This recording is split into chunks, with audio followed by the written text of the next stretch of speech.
This is the W5FC repeater, PL110.9.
Afterglow Movie Net, Saturday, 10:30 p.m., W5FC.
This is Invav ED. I will be starting Skynet in about 5 minutes.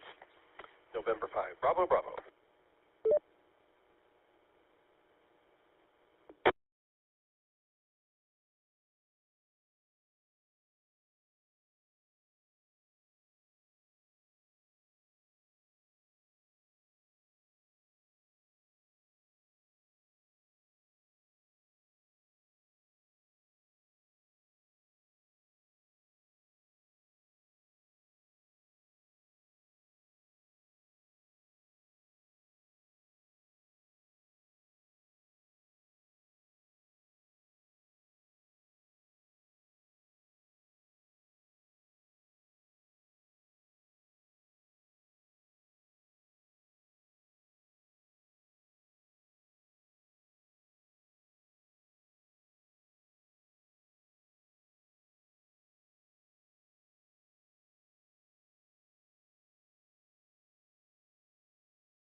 W5FC.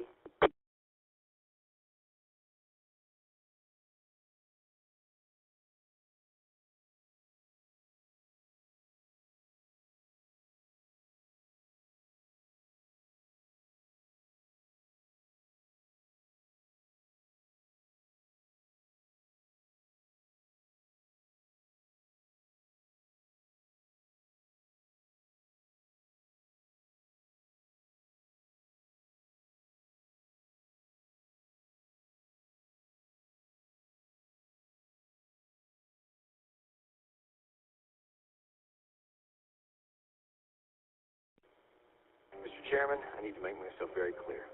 If we uplink now, Skynet will be in control of your military. But you'll be in control of Skynet, right? That is correct, sir. Skynet.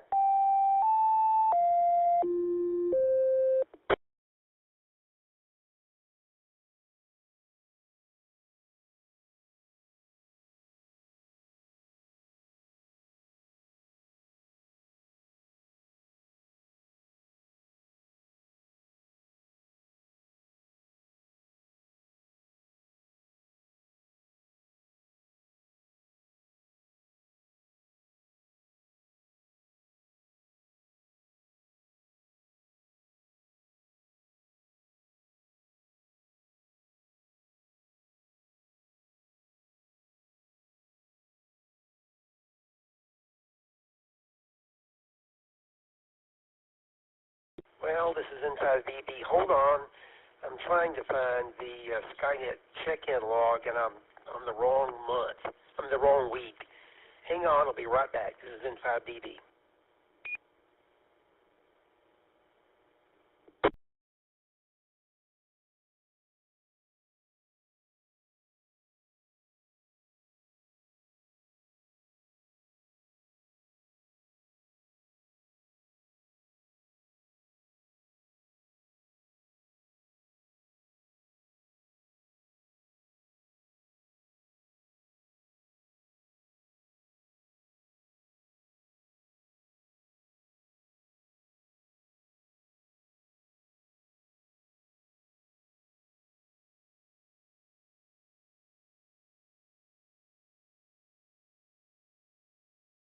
Okay, unless Tom fixes it, I'm not going to be able to do the check-in over the air because on the website because I can't find the link.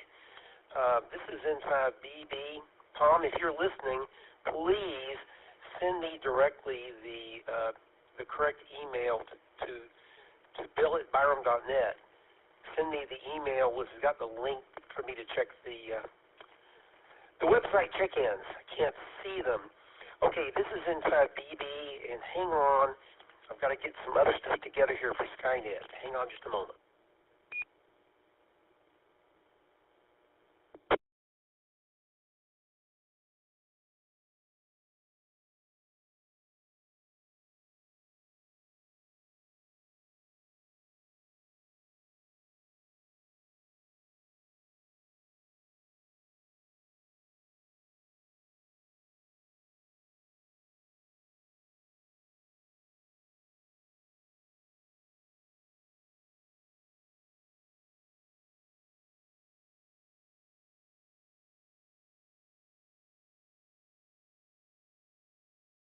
Got it. Thank you, Tom.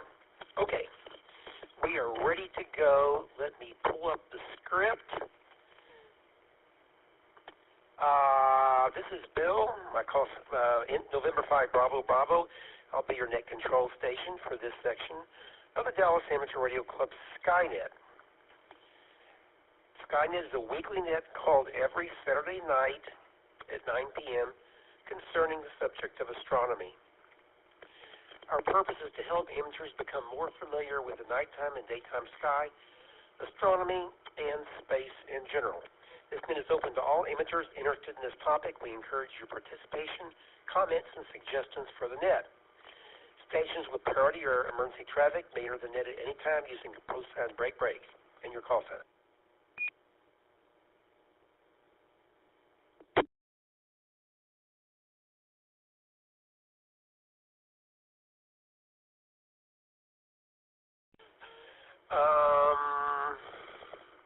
This is a directed net. Please do not transmit without direction from net control. That would be me. Stations are reminded to identify the end of your transmissions. This weekly net operates at 146.88 megahertz with a PL tone of 110.9. Check-ins via Echolink are also possible using the W5FC-R. Station ID or Echolink node 37247. And I'm monitoring Echolink as we go on here. So if you need to see anything in net control, post it in the text on Echolink. Tonight's topics, astronomy charts, pictures, and live audio-video links are available online. Go to www.w5fc.org for the complete list. Remember to tell others about this popular net. You can also check on the net electronically by going to the club website, w5fc.org. Look on the first page there for tonight's announcement and click on the hot link to check in. We will acknowledge you on the air, and don't worry if you want to check in via voice, and Echolink will do that also. All amateur radio operators are welcome. You do not need to be a member of any club to participate. The net is 90 minutes long. Instructions, several parts, general announcements, Texas Astronomical Society of Dallas, National Space Society, recent astronomical discoveries, The discussion topic of the evening by the Net Control was Up, which you can see in the sky by Chaz, Space Exploration and Space History, Constellation of the Week, Space Launches of the Week, Visible Satellite Passages over the next couple of days, and sometimes astronomical questions and answers. All emitters licensed to transmit on this frequency are invited to check in. So currently at W5FC, the following people have checked in over the web. KE5ICX, Tom, K5MCD, Cody, WB5OZL, Brenda, AG9SG, Antonio, KF5JHA, Bob the Cat with Chaz, N5LIG, Dale, myself, AI5ZC, Jim. Hi, Jim. That's a new call sign for me. Jim is in Carrollton. And Tony, NT5TM, in frigid Far East Dallas. It's not as cold as the movie, though. The Afterglow movie was really, really cold. Okay. We will come back to that list later. If somebody wants to check in on the web using from the club website, you can do that, and I'll see it later. Okay, now let's go to the next order of business, which is short-time check-ins on RF. We'll do Echolink later. So if you can't be here very long, please check in now on RF with your call sign, your name, and your location. This is Skynet in 5BB Net Control.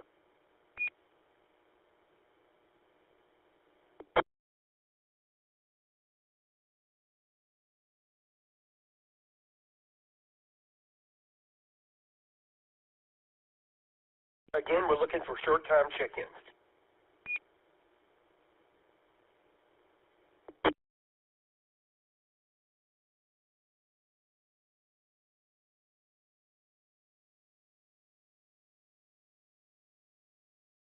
None heard. So now let's just ask for general RF check-ins. If you'd like to check into the net on RF, please do so by giving your call sign, your name, and your location. This is Skynet, looking for general check-ins.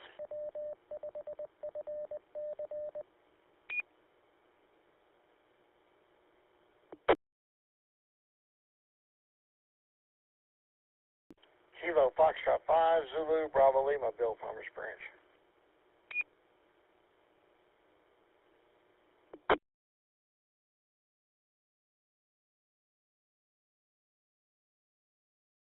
We may have a very slow net, Bill.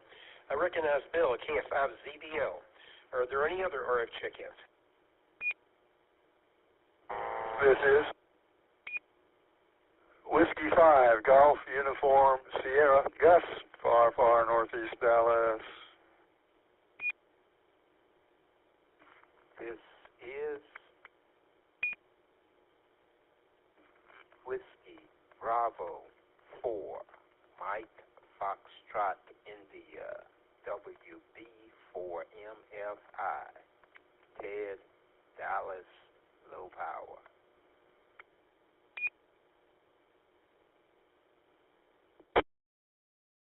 This is Kilo 5, Whiskey Victor Lima, James, North Carrollton.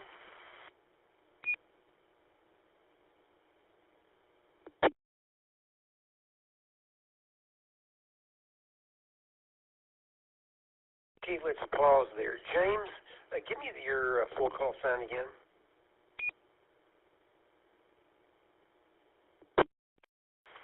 Kilo Golf Whiskey Victor Lima.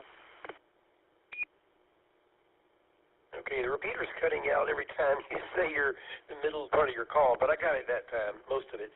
KG5WZL.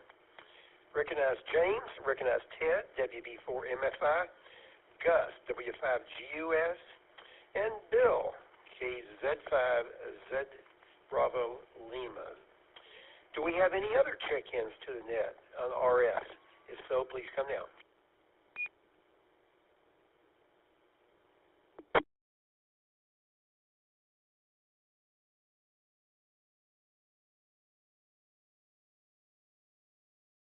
We may have a short net. Let's see over on RS. Tom, K5ICX. Do you want to check in on voice?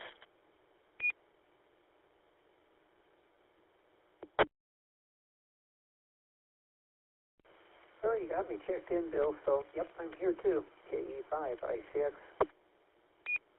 I'm just going down the list. Kim, BU2GH. Would you like to check in on voice?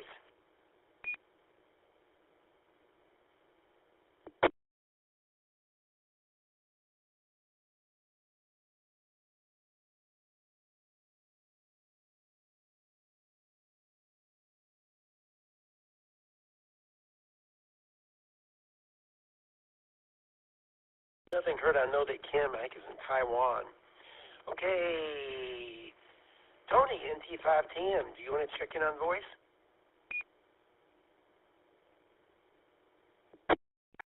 Good evening, Bill. NT5TM.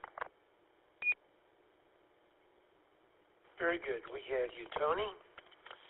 Let's see. I already have Brenda, WB5OZL. Who else here? I already have Chaz and Bob the Cat.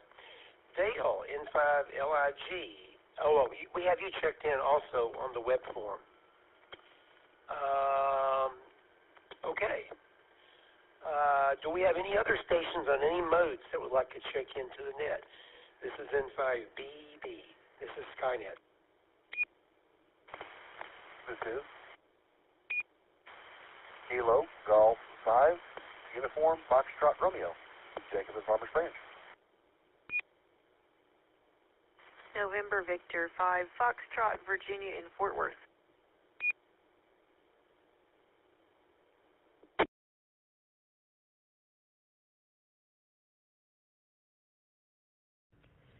BU2GH from Taipei, Taiwan. iPhone, over.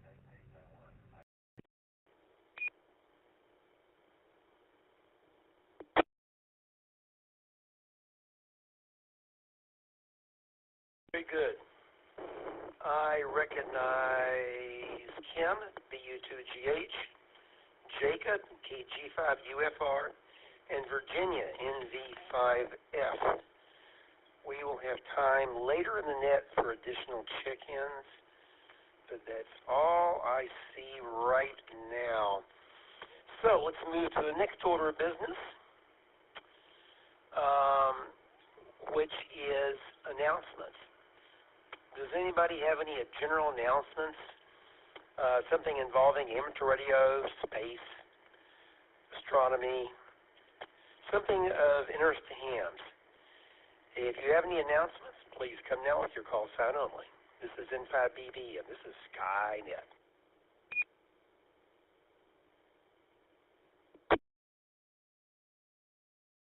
November Tango 5, Tango Mike.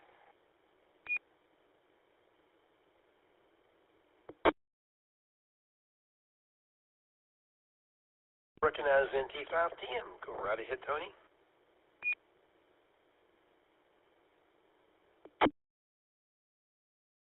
Good evening, Bill. As you alluded to, tonight's Afterglow movie discussion will focus on the Christmas Icetastrophe. Yes, that's apparently what they called the movie from 2016. I watched something different, but hey, all of these listen along. You can too. Join us tonight at 10:30, 10:35, somewhere in there. Also, there are still jobs open at the Dallas Marathon. So please, if you haven't already and you're able to help this coming Sunday, December 14th, I guess that's next Sunday. Tomorrow is also this coming Sunday. Next Sunday, December 14th, please go search for Dallas Marathon Comms and sign up if you can and if you haven't done so. Now, tomorrow, the Sunday before the marathon, please join VFW Post 6796 for their brunch. Why do I bring that up? Because you get to meet up with the members of the White Rock Lake Amateur Radio Club.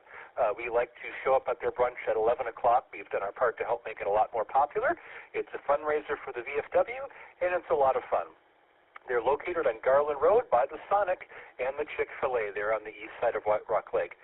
Hint, if you get there too late, they'll start running out of things. They've been getting a lot more popular lately. Tomorrow night, we have the meeting on the air at 7. We have the races trading at 8. And all day tomorrow from 9 to 5, we have the White Rock Lake Amateur Radio Club Fox Hunt. Please check out wa5wrl.org for more details. Thank you for listening. NT5TM. Okay, thank you, Tony. Do we have any questions or comments about Tony's items?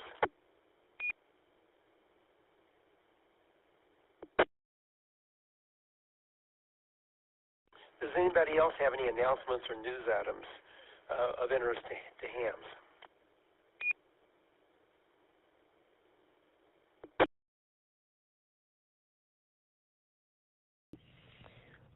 BU2GH here in Taipei, Taiwan. I just established a Facebook chat group. It's called Combat Medic Taiwan. The name is Combat Medic Taiwan.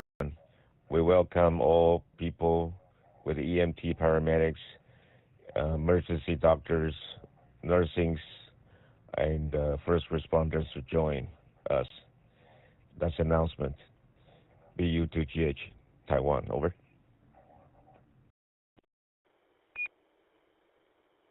Okay, thank you very much, Kim. Does anyone have any questions about Kim's news item there about a Facebook page for first responders and paramedics? Anybody have any questions or comments?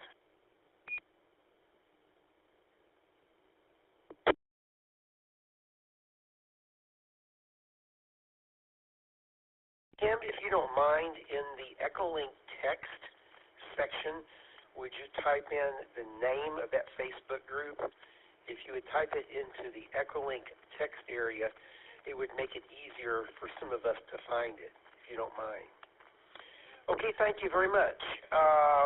Next, AMSAT, the Radio Amateur Satellite Group, has 3 nets available to Dallas residents, I should say North Texas residents. Tuesday evenings at 8 p.m. Central Time. You can check into the National AMSAT net. This is on Echolink. Look for asterisk, AMSAT under groups. And you can also go to www.amsatnet.com. This net comes from Houston. Locally, we have 2 nets on Tuesday evenings. There is an AMSAT net East, 8 p.m. Central Time, on this repeater on Tuesday evening. Tom, N5HYB is net control. Everybody's welcome to check in. The first Tuesday of the month is the Dallas Amateur Radio Club meeting night. So this net does not meet on the first Tuesday of the month, but it meets on all other Tuesdays at 8 p.m. Then on every Wednesday evening at 9 p.m., on the Arlington 147.140 megahertz repeater with a PL tone of 110.9 and a positive offset, there's the MSAT net West, the DFW West area. The Dallas Amateur Radio Club has a lot of nets on this repeater. On Monday evenings, there's something going on every Monday. This coming Monday is, I believe, the second Monday. Let me look at the calendar. Make sure I don't make a mistake on that. Yes, it's the second Monday. So this shows that there'll be an emergency communications EMCOM 101 event at 7 p.m. here on Monday on this repeater. Learn about emergency communications here in Dallas. The third week, we have ham fixings. This involves food. The fourth week is GeekNet. Again, these are on Monday evenings. If there is a fifth Monday, there isn't on most months. We have a surprise net. On Saturday evening, we have the Night of Nets. This is N5BB, and this is Skynet. So we have at 7 p.m., we have TechNet. We talk about technical things. At 9 p.m., we have this net, which is called Skynet, Astronomy, space and space exploration. Then at 10:30 p.m., we have the Afterglow movie. And there will be a Afterglow movie this evening. Tom, K5ICX. This is a rather cold movie. Can you tell us about the Christmas Icetastrophe?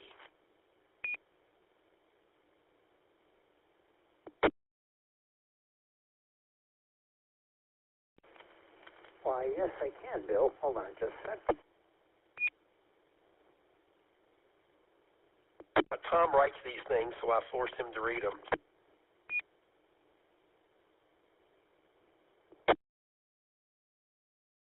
Christmas, and all through the town, not a creature was stirring when the meteor bore down. The civil defense sirens are all ready to blare as disaster unfolded in the cold winter's air. When off in the distance I saw what was the matter, it was hundreds of ice bombs making all the clatter. I jumped out of bed and donned my snowsuit and headed to the site, knowing the crash was a beaut. And then before my wandering eyes did appear, but townsfolk's all frozen solid and not of good cheer. I gathered old trees and lots of old car tires in hopes I could light them to make a huge fire. The flames grew in stature and size beyond measure to defrost my friends whom I liked and wanted to treasure. But before I could do more, I realized their fate. We were all stuck in a movie that was very second-rate, and then I saw what looked like a man in flannel. I immediately knew he wrote for the Sci-Fi Channel. I sighed and I cursed him, and I called him by name. It was time to stop this story from going down the drain. You can't make me watch this horrible tale. I know for a fact it'll ultimately fail. And then I woke from my nightmare and exclaimed with great glee, thank God and country, this was just crap TV. Then the man in flannel appeared on the road. It was my chance to stop this horrid toad. I got in my car and hit the accelerator. I managed to wing him, this literary traitor. I sighed and laughed and called him by name. You stink at SF and put Christmas to shame. He hurt his arm. His hurt arm he put into a sling. It was nice to know he could not write a thing. I drove to the mall, content in my actions. I saved Christmas from this horrid distraction. So I say to you and all who remember, there are much better movies to watch in December. Don't forget the movie tonight, 10:30 p.m., Christmas Icetastrophe from 2016. Back to you, Bill.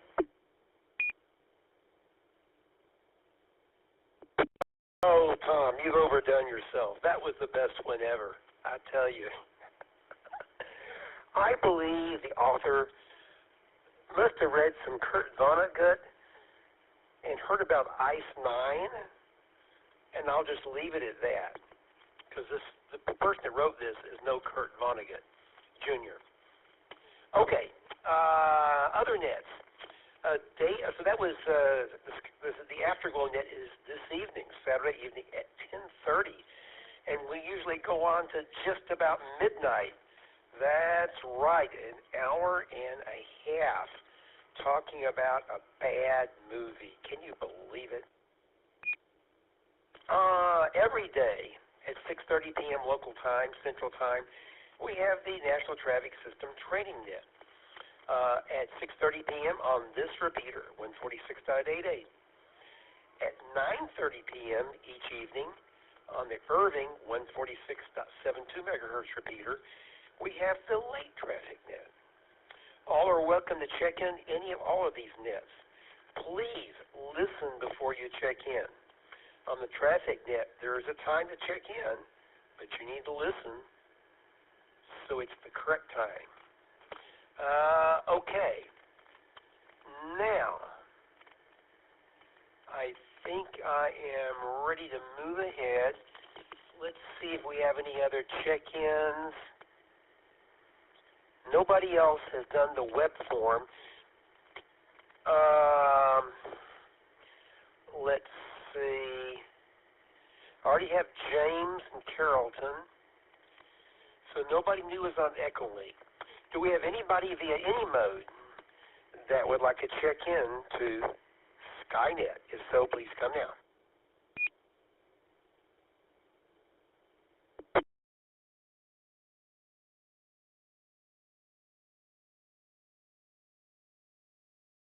And I want to thank Kim for posting an Echolink text.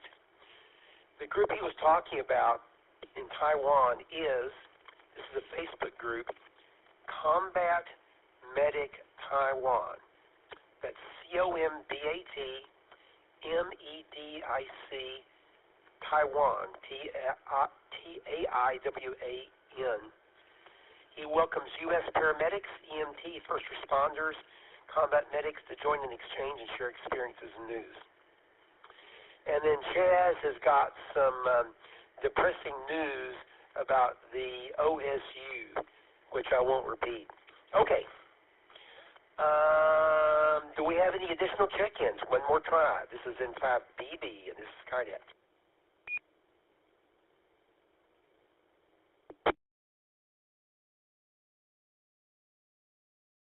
Nothing heard. Next, it's time for the Texas Astronomical Society of Dallas. Chaz, what's going on with TAS?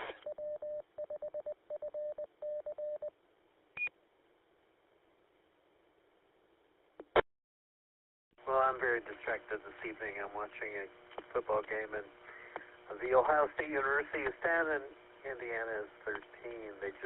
Indiana just scored. Anyway, the Texas Astronomical Society of Dallas is having their holiday party this evening. If you're listening to Skynet, I'm sure you're not there. Since I was going to be watching a game, I didn't participate in the holiday meeting party. So on January the 23rd is the next Texas Astronomical Society of Dallas Club meeting. The meeting will be held at 7:30 p.m. in person at the University of Texas at Dallas, and also held on Zoom. The featured speaker, I'm not sure who that will be. Now, Saturday night, our public observing session hosted by TAS. Skynet was picked to be on Saturday night, so there's the opportunity for reports or live reports from the Texas Astronomical Society of Dallas public observing session. On the first Saturday of the month, it is usually held at Fairview, but because of the TAS holiday party, that one was canceled. So let me see. If you want to check the TAS website at texasastro.org, you can get up-to-date information and details about meetings and public observing stations. And this is KFI JHA saying, go Buckeyes!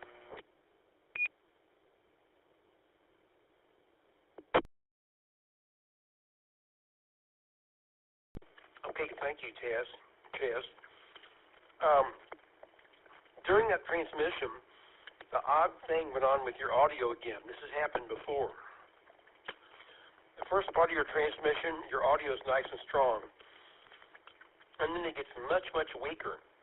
We can hear you talking, but it sounds like you're several feet away. So, don't know what happens, but you see if they're in the good mode or the bad mode. Starts off good and goes bad. Okay, next. Let's talk about the National Space Society. The National Space Society is a nonprofit group based in the U.S. which is interested in the exploration and development of space and the creation of a spacefaring civilization. Our local National Space Society chapter website is ntx.nss.org. Our group also has an active Facebook page. Type National Space Society of North Texas into the search box. I happen to be the Vice President and Membership Director of the local chapter of the National Space Society. You can reach me at space@byrom.net. That's SPACE@BYROM.net.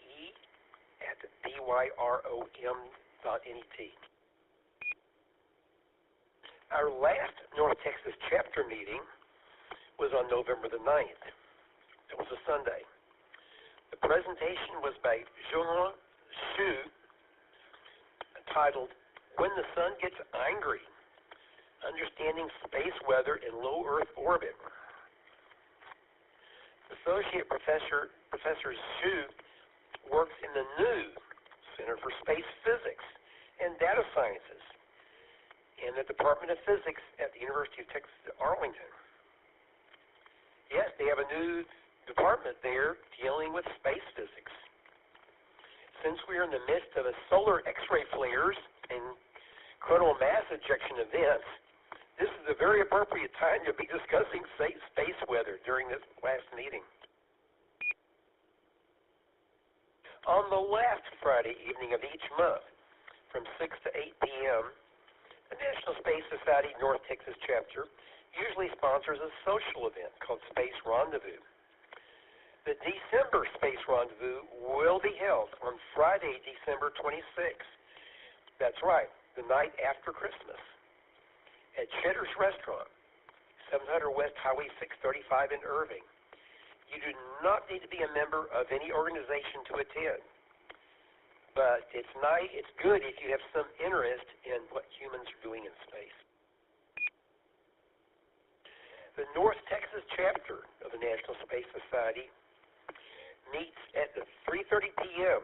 on the second Sunday afternoon of each month. Our next chapter meeting will be a week from tomorrow. This will be on Sunday afternoon, December the 14th. And this will be our annual holiday party. It'll be from 2 to 6 p.m. at my house, the N5BB residence in Irving. If you have any questions about the National Space Society, or you want to attend our holiday party, which is in 8 days, please contact Bill, November 5 Bravo Bravo, at his QRZ listed email address, or at space@byrom.net, SPACE@BYROM.net. That's all I got. Let's go and now see if we have any additional check-ins. This is Skynet. This is N5BB. Do we have any additional check-ins?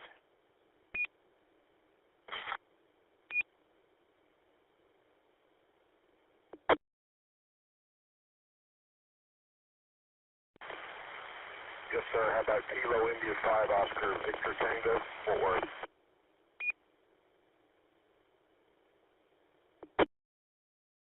Very good. I recognize KI5OVT in Fort Worth. What is your name, please? Yes, sir. Kilo India 5 Oscar Victor Tango. My name is Edwin. I'm in West Fort Worth.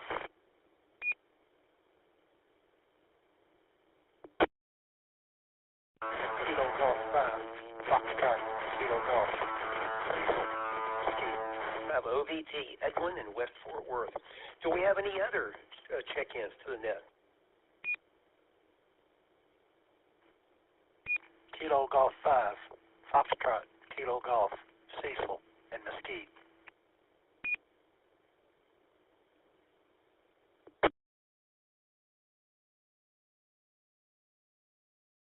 And I recognize KG5FKG, Cecil and Mesquite. Welcome, Cecil. Do we have any other check-ins?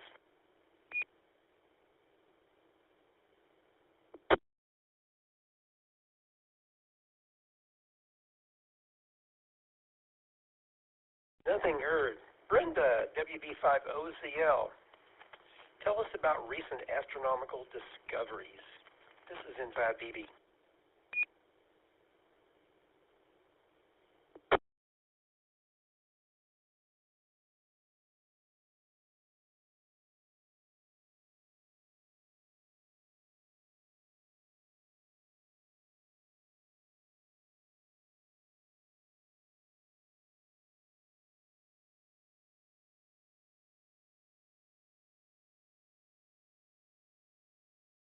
Brenda, WB5OZL, are you still there?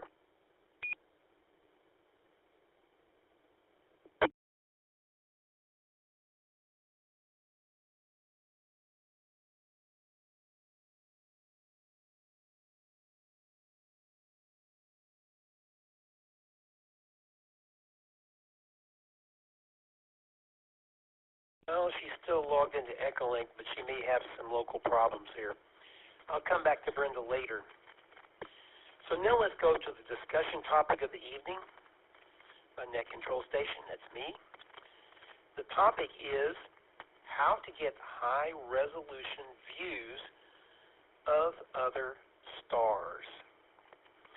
This is by Phil Plait, the Bad Astronomer blog guy, and he now writes for Scientific American.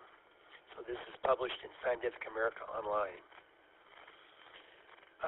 A technique called interferometry can greatly magnify tiny objects in the sky, and is powerful enough to reveal the surfaces of nearby stars. The only major difference between the sun and the stars we see at night is that the sun happens to be close to us, which is advantageous, assuming you enjoy being alive. Astronomers enjoy this as well, but have another reason for rejoicing in the sun's proximity. This allows us to see it as a disk. The sun is, of course, three-dimensional, but from a distance we see it as a filled circle in the sky, and that means we can study its surface in some detail, revealing its sunspots, faculae, granules, and other amazing features. The stars in the night sky are a bit farther away. The nearest one to us, Proxima Centauri, is roughly 280,000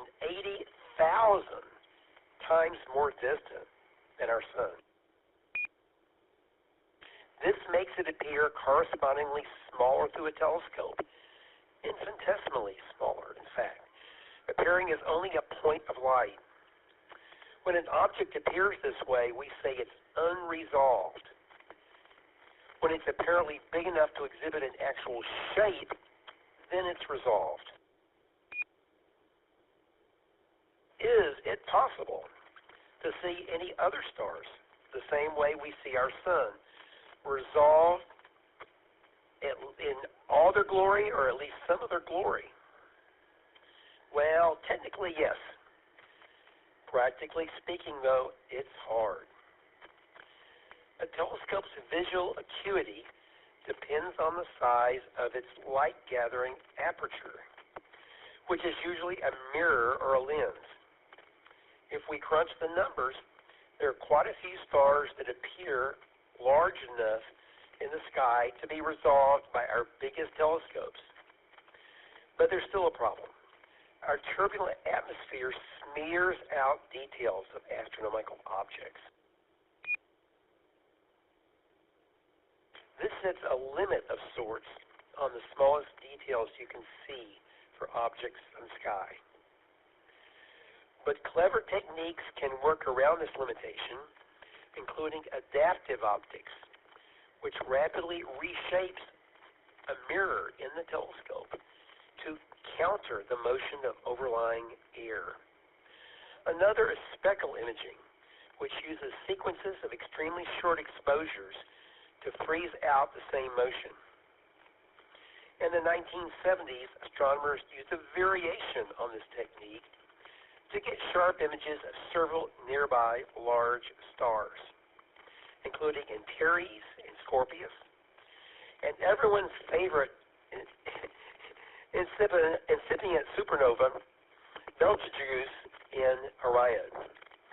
Mind you, while these are large stars physically, they're so far away they appear small, less than 0.00002 degrees in width. About the same size a U.S. quarter would appear from a distance of 100 kilometers. The sun is half a degree in size for comparison, more than 30,000 times larger. This is Skynet in 5BB net control.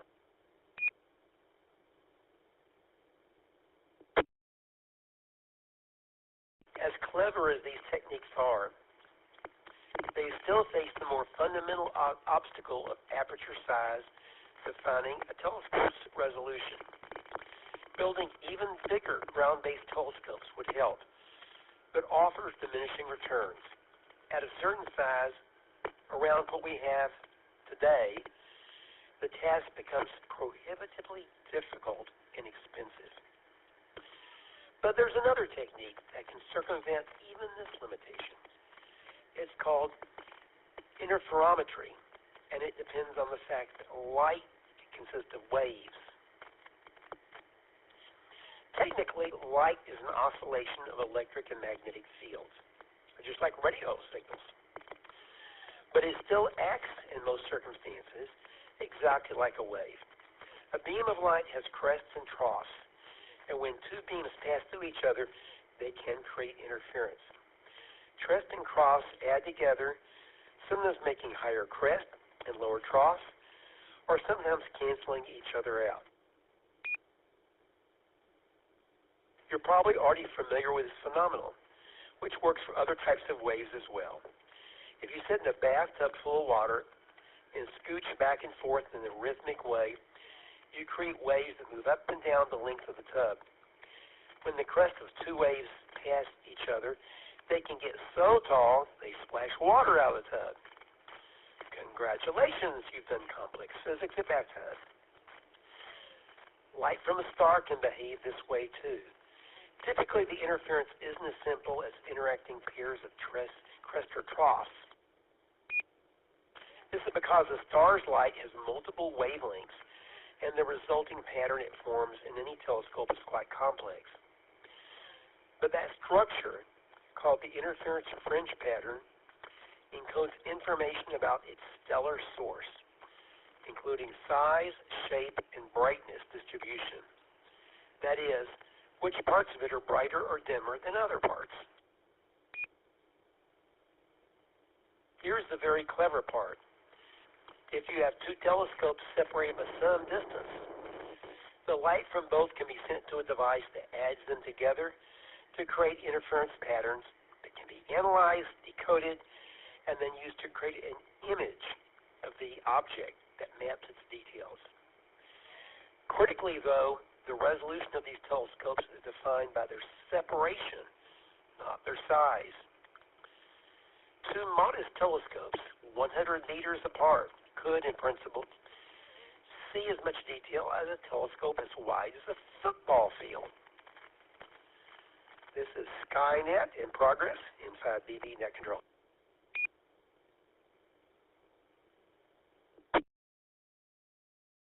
This technique is called interferometry.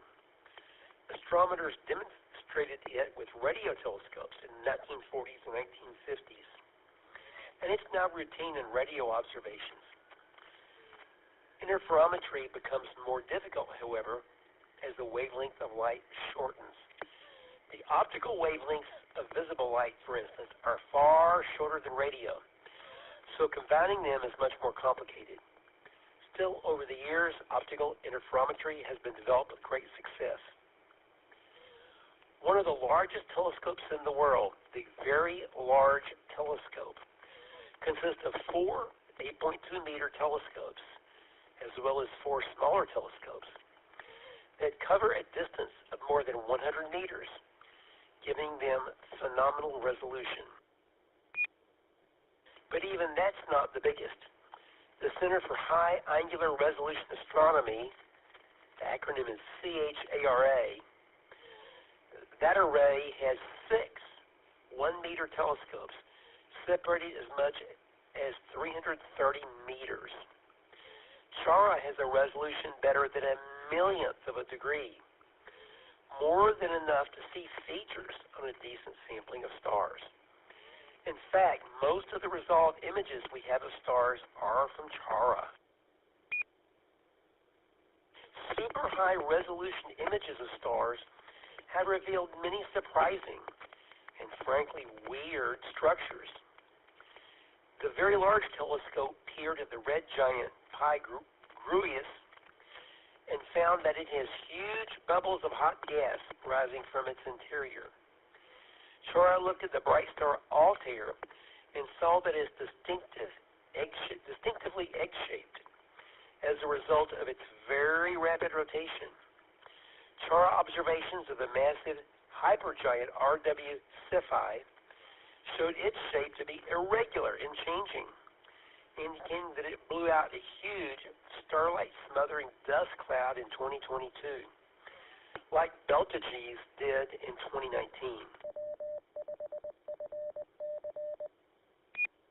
As for Betelgeuse itself, it has been at the focus of interferometers many times. Its size has changed over the years, and its surface has been found to be complex, whirled by huge bubbles of hot gas like that of Pi Gruius. Massive red supergiants such as Betelgeuse create much of the dust we see scattered through the galaxy. But the mechanism isn't well understood. Interferometric observations can help astronomers investigate how this happens. The resolution of optical interferometry is limited only by our engineering and the speed at which computers can process the data. It's anyone's guess how large such a virtual telescope can get. In fact, the Event Horizon Telescope, which links radio telescopes around the globe to make images of the magnetic fields around the Milky Way's central black hole, is effectively as big as Earth. As our technology advances and improves, we may yet see the faces of far more stars and learn from them as we have from our own sun. Okay, do we have any questions or comments about this presentation or any additional check-ins? This is Skynet and 5BB Net Control.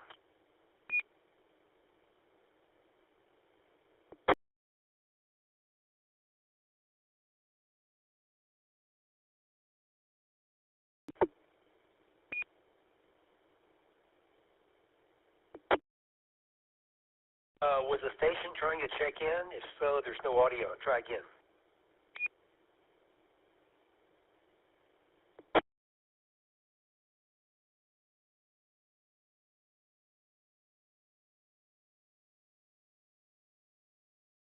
Okay, I'd like to recognize Telecom Tom, W5FC.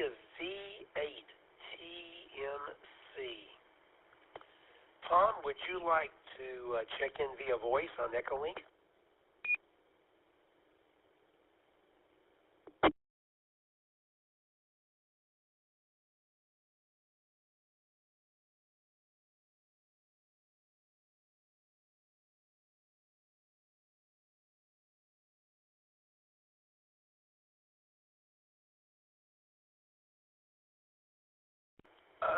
He dropped out, so I guess he wasn't interested. Okay, Brenda, WB5OZL, are you back?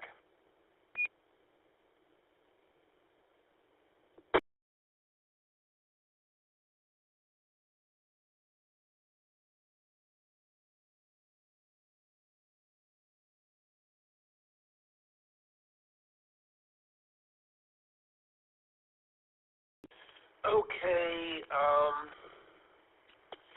tell you what I'll do. I'll quickly read her items. Let me...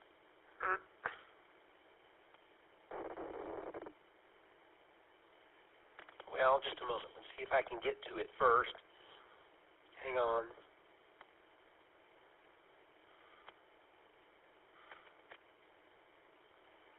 Okay. One more try. Brenda, WB5OZL, are you here?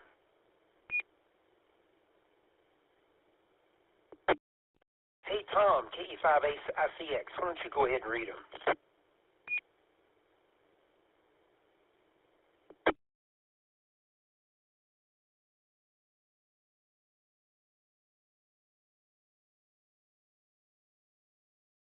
Here, and it is called, let me see, is called Surprising Optics Breakthrough Could Transform Our View of the Universe. And it says the following. It says, gravitational wave detectors may soon get a major performance boost thanks to new instrumentation advance led by physicist Jonathan Richardson at the University of California, Riverside. In a paper published in the journal Optica, Richardson and his colleagues described frosty, nice name, a full-scale prototype that successfully controls laser wave fronts at extremely high power inside the Laser Interferometer Gravitational Wave Observatory, or LIGO. LIGO is an observatory that measures gravitational waves, tiny ripples of space-time created by massive accelerating objects such as colliding black holes. It is the first facility to directly detect these waves, providing strong support for Einstein's theory of relativity. Using two 4-kilometer-long laser interferometers again tonight, located in Washington and Louisiana, LIGO senses incredibly small disturbances, giving scientists a new way to study black holes, cosmology, and matter under extreme conditions. LIGO relies on mirrors that are among the most carefully engineered components in modern science. Each mirror is 34 centimeters across, 20 centimeters thick, and weigh about 40 kilograms.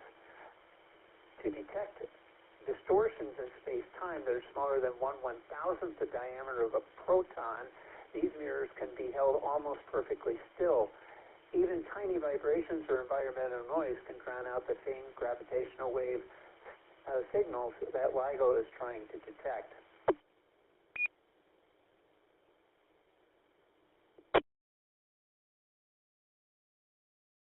At the heart of our innovation is a novel adaptive optics device designed to precisely reshape the surfaces of LIGO's main mirrors under laser powers exceeding 1 megawatt, more than 1 billion times stronger than the typical laser pointer, and nearly 5 times the power of LIGO uses today, said Richardson, an assistant professor of physics and astronomy. This technology opens a new pathway for the future of gravitational wave astronomy. It's a crucial step toward enabling the next generation of detectors like the Cosmic Explorer, which will see deeper into the universe than ever before.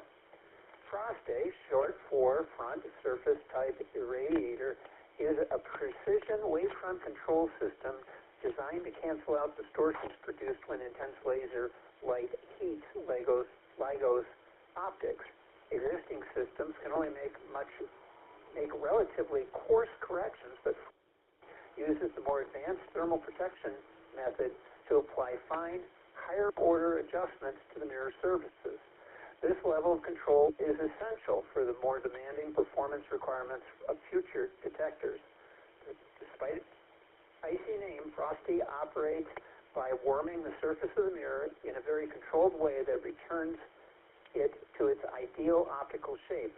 By using thermal radiation, the system projects a finely tailored heat pattern onto the mirror. This smooths out optical distortions while avoiding extra noise and could be mistaken for real gravitational waves. Gravitational waves were first detected by LIGO in 2015, marking the beginning of a new era of astronomy. To fully exploit this new way of observing the universe, however, upcoming detectors may need more distant events and measure them with greater clarity.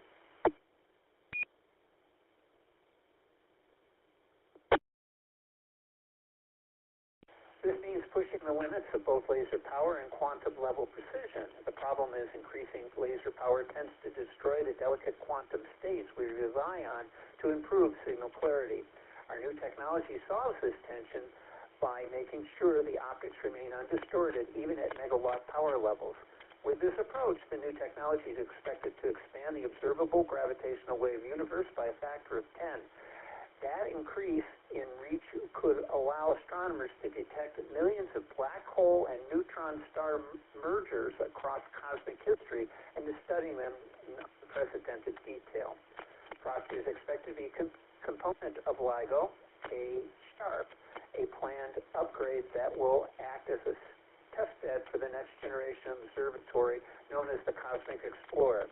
The current prototype has been demonstrated on the 40-kilogram LIGO mirror, but the same principles can be scaled up and adapted to much larger 440-kilogram mirrors proposed for the Cosmic Explorer. The current prototype is just the beginning.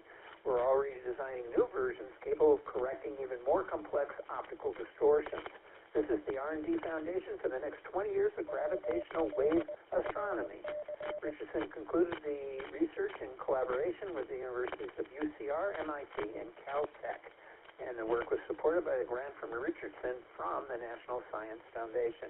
And that's it, Bill. Back to you, KE5ICX.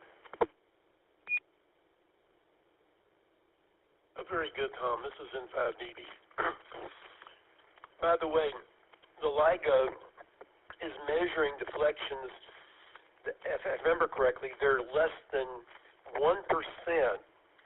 of the wavelength of visible light. So these are extremely small distances, like 10 nanometers. And it's just an amazing experiment that's been, it's more than an experiment, it's actual observatories. Okay, thank you very much. Do we have any questions or comments or additional check-ins to Skynet? This is N5BB, and I'm Net Control.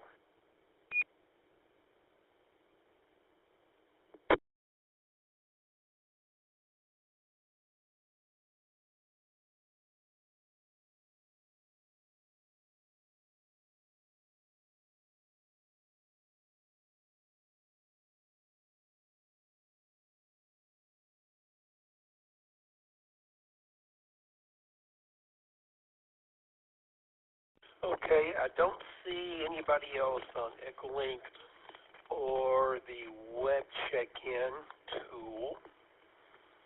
So we will go to the next section of Skynet. And that is What's Up? That's right. You go outside and look up. Chaz is going to tell us what's up. KF5JHA, this is N5BB. Take it away, Chaz.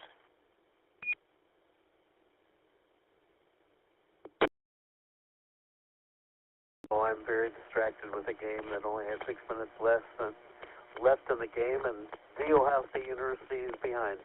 By the way, I should not fade out anymore. I put the fan over my power supply, so it should cool off properly, and I shouldn't fade out. All right, so Slide Master, slide number 2. We call this segment of Skynet What's Up because it's all about what's going on astronomically over the last couple of weeks and what will take place over the next couple of weeks and beyond. Slide 3. We've talked about the predicted nova of star T Corona Borealis, which may erupt at any time. It's currently at a brightness of around 10th magnitude, which is much too faint to be seen with just your 2 eyes. T Corona Borealis was supposed to go nova more than a year ago. One recent prediction was for it to go nova on November the 10th of this year. Well, that didn't happen. So another prediction is on June 25th, 2026. When it does go nova, T Corona Borealis could be as bright as the North Star. Now, the North Star is 2nd magnitude, and I can see the North Star with just my 2 eyes from my very light polluted location here in Mesquite. Slide Master, slide number 4, please.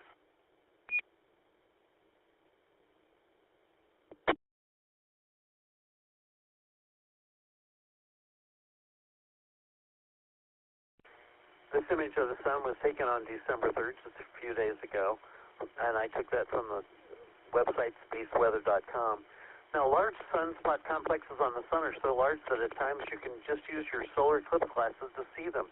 The sun is near its 11-year solar maximum. We're not quite sure when the solar maximum will occur until after it happens. I've talked about the solar cycle just last week on Skynet. Slide Master, slide number 5, please. On December the 4th was the full moon, so the current phase of the moon is a waning gibbous. December the 11th is the 3rd quarter phase of the moon. On December 17th, the moon is at apogee, which is the point in the moon's orbit that is furthest from the Earth at a distance of 406,322 kilometers. New moon is on December the 19th. December 27th is when there's a 1st quarter moon. And on January the 1st, the moon is at perigee, which is the point in the moon's orbit that is closest to the Earth at a distance of 360,348 kilometers. Slide number 6, please.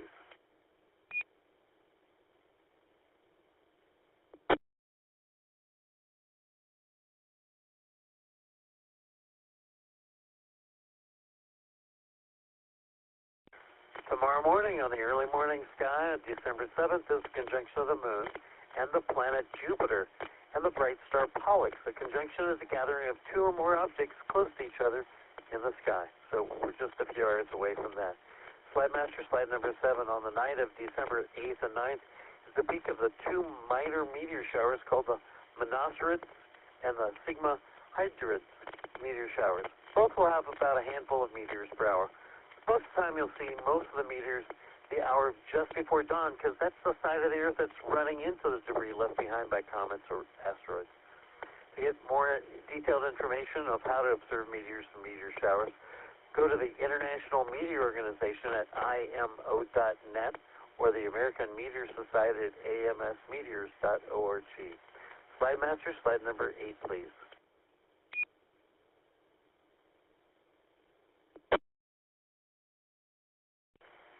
On December the 9th, Venus and Antares are in conjunction on the early morning east-southeastern sky. Slide master, slide number 9. Just a little after midnight on December the 10th, the Moon and Regulus are in a very close conjunction. In fact, next year, the Moon will occult the star Regulus several times. Slide master, slide number 10. On December the 14th, in the early morning sky, there's a conjunction of the Moon and the star Spica. This is KF5JJ, and this is Skynet. Slide master, slide number 11.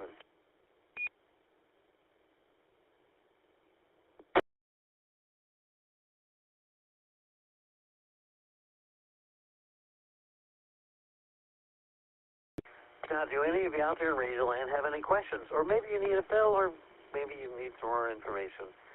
Or maybe just a general astronomy question. Come now with your call sign if you need a fill or have a question.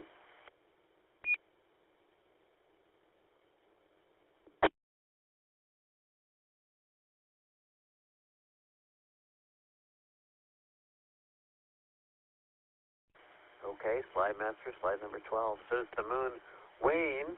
So to these words for this segment of Skynet: stay safe, keep well, pray for our world. It's the only one where humans live until next time. Actually, I'll be maybe doing another segment on Skynet if we've got time. Keep looking up so you know what's up. And this is KF5JJ, and this is Skynet, transmitting on the W5FC repeater at 146.88 megahertz. Back to our net control. Bill, it's yours. N5BB. Well, thank you, Chaz. Let's proceed forward then so we can get back to your next segment in a few minutes. Do we have any additional check-ins to Skynet? If so, please come now. This is N5BB, Net Control, looking for check-ins.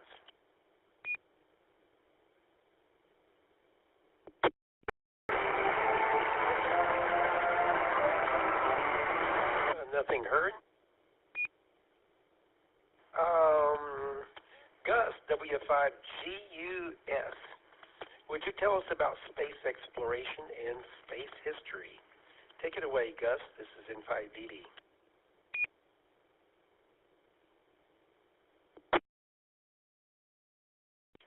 Okay, Bill, thank you very much. W5GUS here, and yes, I will, and I'll even throw in some spacey birthdays also.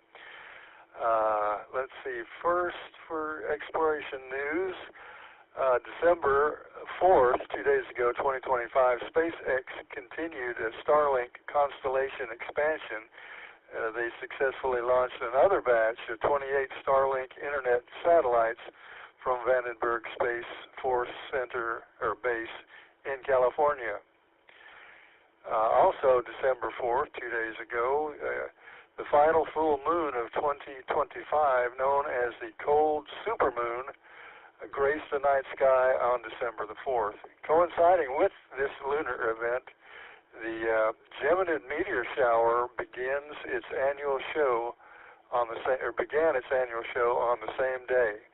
The shower is expected to peak on the night of December 13-14, which is next Saturday night, probably during Skynet would be a good time to watch, offering a spectacular display of meteors. All right, and let's see, December 2nd, 2025, scientists have announced the discovery of one of the largest known spinning cosmic structures, a filament of galaxies stretching 50 million light years long. Yes, 50 million light years long. This cosmic thread is believed to be a part of the large-scale structure of the universe, I'll say, and its rotation could provide new insights into how galaxies form and evolve within the cosmic web. Okay, if you're hoping for water on Mars, new analysis of radar data from Mars has cast doubt on the existence of subsurface lakes of liquid water. Previous interpretations of bright radar reflections as liquid water are now thought to be more likely caused by geological layers or clays. This finding has significant implications for the search for current life on Mars.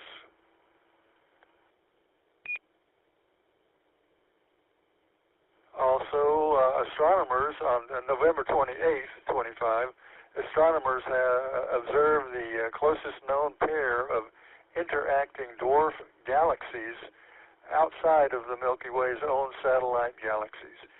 The two galaxies are so close that they are tying the knot and triggering a burst of star information, or star formation. This observation provides a valuable real-time example of galaxy merger and evolution. Okay, and now as promised, we'll move on to space-related birthdays. Beginning with December 4, 1945, Roberta Bondar was in STS-42. She was the first Canadian woman in space, conducted experiments in the Space Lab on the International Microgravity Laboratory.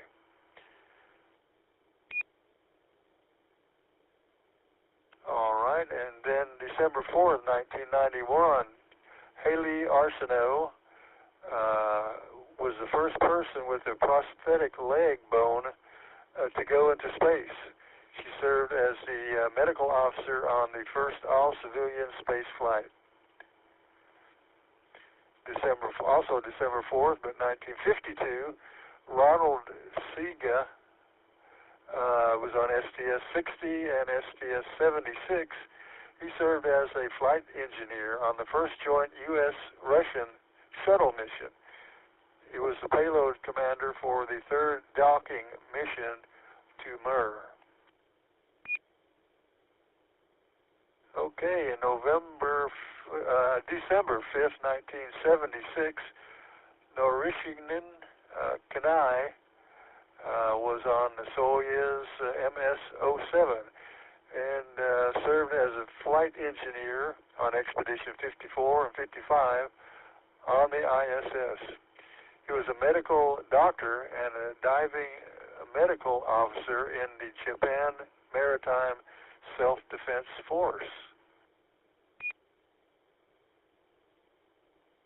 Okay, December 7th, 1983, Rob Coolin was born.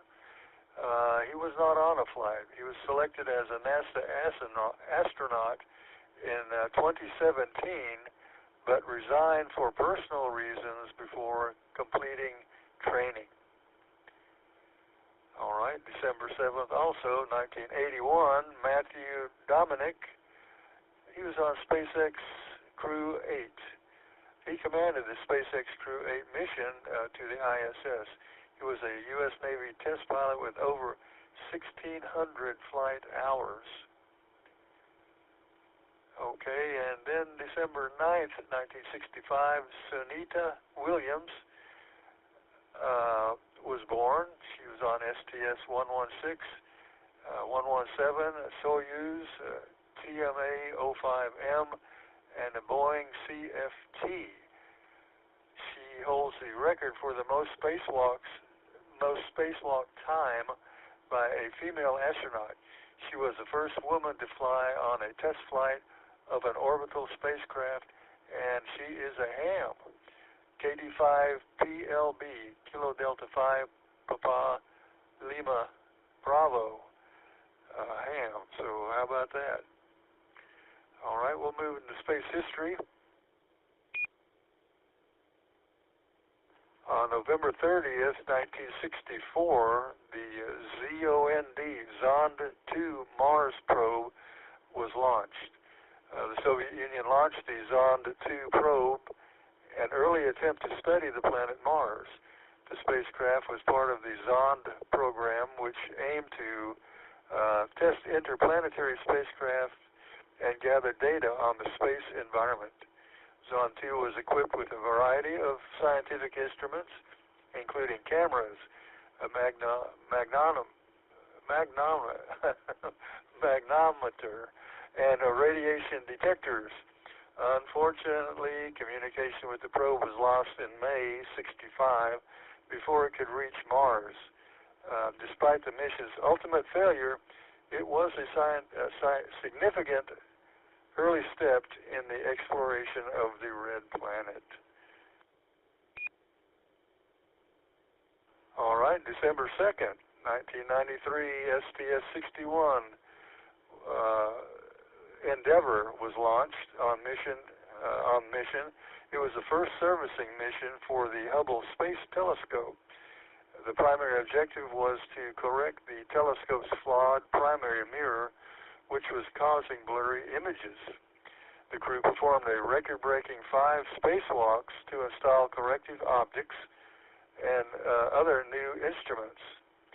The mission was a resounding success, restoring Hubble's vision and enabling it to become one of the most powerful and productive scientific instruments ever built. STS-61 is remembered as one of NASA's greatest achievements. All right, and the final item this week, NASA's Pioneer 10 spacecraft became the first to fly by the planet Jupiter, providing humanity with its first close-up views of the gas giant. The probe carried a suite of scientific instruments to study Jupiter's atmosphere, magnetic field, radiation belts, and Pioneer 10's images revealed the planet's turbulent atmosphere, including the Great Red Spot, in unprecedented detail. The spacecraft also discovered Jupiter's immense magnetic tail, which extends for millions of miles.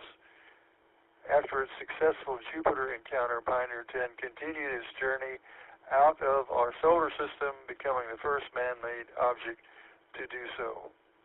And with that, we'll return back to net control and stand by for Miss Carolyn's Constellation of the Week.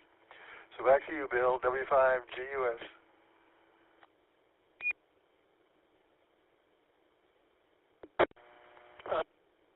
Thank you very much, Gus. And she's also a Texan. I believe she still lives in Texas.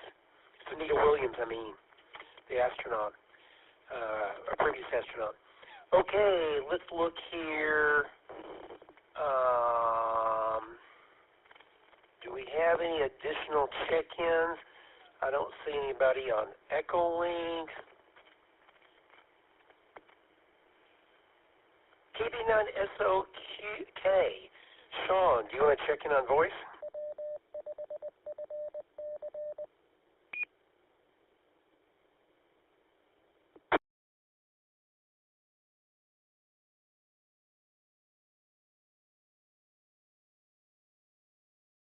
Well, he might be listening via the web because he's not on Echolink. Okay, I'd like to recognize Sean, KB9SOK, and Tony, KC4EZU. Tony is in Dallas and is listening on the radio. Very good, Tony. Okay. Do we have anybody else that would like to check in to Skynet? This is N5BB, Net Controller. Number 5, Echo Alpha. Please repeat your call sign, name, and location one more time. Kilo, November 5.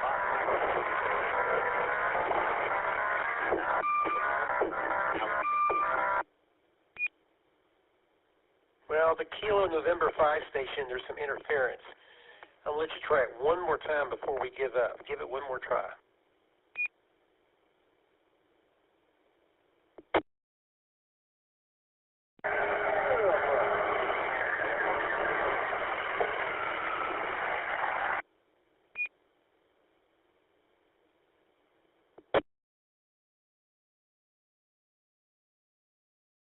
Well, we're not successful. Maybe you can try later in the net. Next, we have Chaz. Can you tell us about Ms. Carolyn's constellation of the week, Chaz? KF5JHA. This is N5BB, and this is Skynet.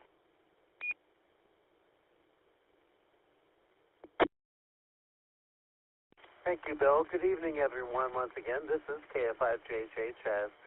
Slide Master, slide number 13. Ms. Carolyn's constellation of the week is named in honor of Silent T. Carolyn, KC50ZT. Carolyn contributed to Skynet each week, almost from its beginning in 2012 until May of 2019, with a detailed look at one particular constellation each week. Since there are about 52 easily visible constellations seen in Texas throughout the year out of the 88 total number of constellations, so Ms. Carolyn covered the entire sky as seen over Texas in a year. In her honor, we've continued that tradition of a constellation per week and named this segment after her. Ms. Carolyn's constellation of the week this week is actually two constellations, Pisces, the fishes, and Cetus, the sea monster.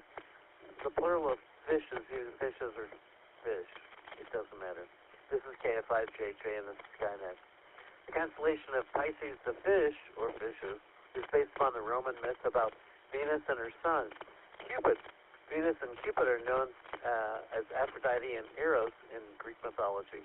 In the story briefly retold by Jeffrey Cornelius in his book, The Skylore Handbook, Venus and Cupid were startled by the monster Typhon,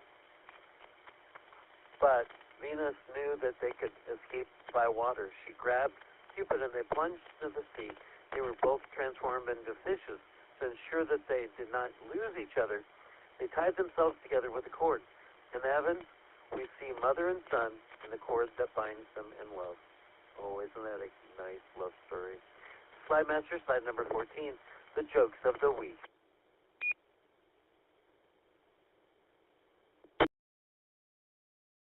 Now, why did the fish get bad grades? Because it was below sea level. Get it? Sea level. Oh. What do you with two legs? A tunny fish. Okay, these aren't really good jokes, are they? Why don't fish like playing basketball? They're terrified of nets.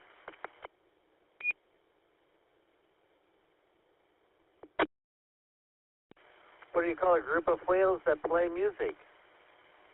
An orchestra.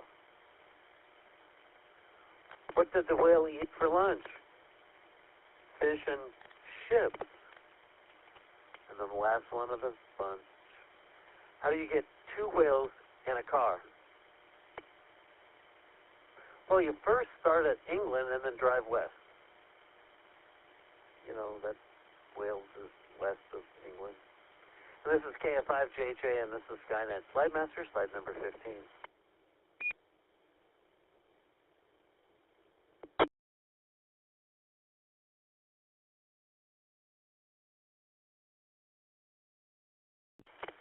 Alpha Pisceum, oh, this is slide number 15.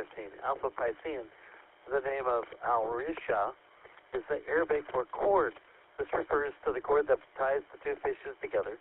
Orisha is a binary star which members shine at a magnitude of 4.2 and 5.2 with an orbital period of about 730 years. System lies about 100 light years away. The double is a bit of a challenge to split. The two stars are only about 1.8 arc seconds apart. The stars continue to get closer to each other until around the year 2060, the time of periastron. Pisces 1. Quoting from a spectrum article, the star system is a simple pair of blue-white stars, both about magnitude 5 or so. They're separated by about 30 arc seconds, making this an easy-to-split pair even with small telescopes. Zeta Pisceum. Burnham's Celestial Handbook describes Zeta Pisceum as a fine double star located actually on the ecliptic. The earliest record of the binary star was of William Herschel in 1781. It has shown no change in position of its two components since then, even though proper motion studies show that the two stars seem to be a true binary pair. There's also some color contrast between the two stars. One star displays a lilac color and the other one a nice yellow color. Side master, slide number 16.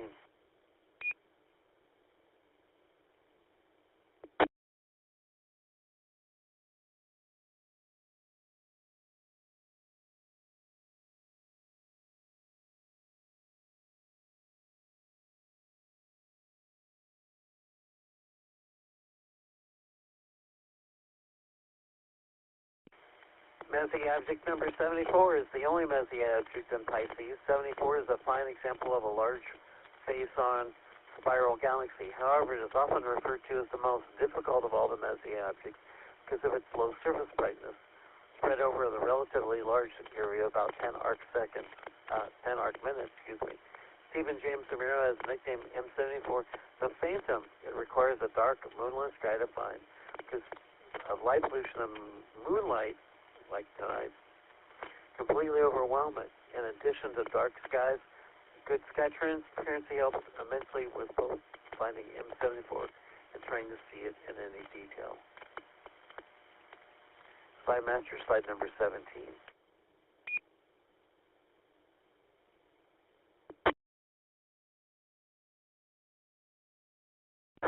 Some astronomy textbooks refer to Cetus as a sea monster. Others call it a whale. Most of the mythology associated with Cetus has it as a sea monster. It's best known as the monster sent by Poseidon to devour Andromeda, chained to the rocks by the sea as a punishment for the vanity of her mother Cassiopeia. The story has a happy ending. Andromeda was rescued by Perseus, who flew in on the back of a winged horse, Pegasus. However, it must be made known that the constellation Cetus was also known as a Leviathan, or sea monster, by ancient Chaldeans and Babylonians, long before the time of the classic Greek myths.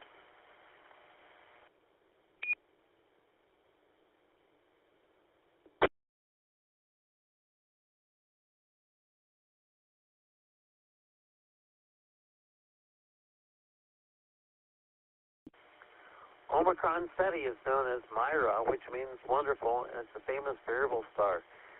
Astronomer David Franciscus also notes that its observations made from about 1596 to 1609, and its true character was ascertained by a Holland observer in 1638, making the observations and brightness estimates of Myra the first established record of an intrinsically variable star. Algol and Perseus has been known to be variable since ancient times, but we know that it is an eclipsing binary star and not a true variable. Myra is the first true variable star to be recognized as such. Myra varies from a maximum magnitude of 3.4 to a minimum of 9.3. Excuse me, my voice is giving out. Hold on.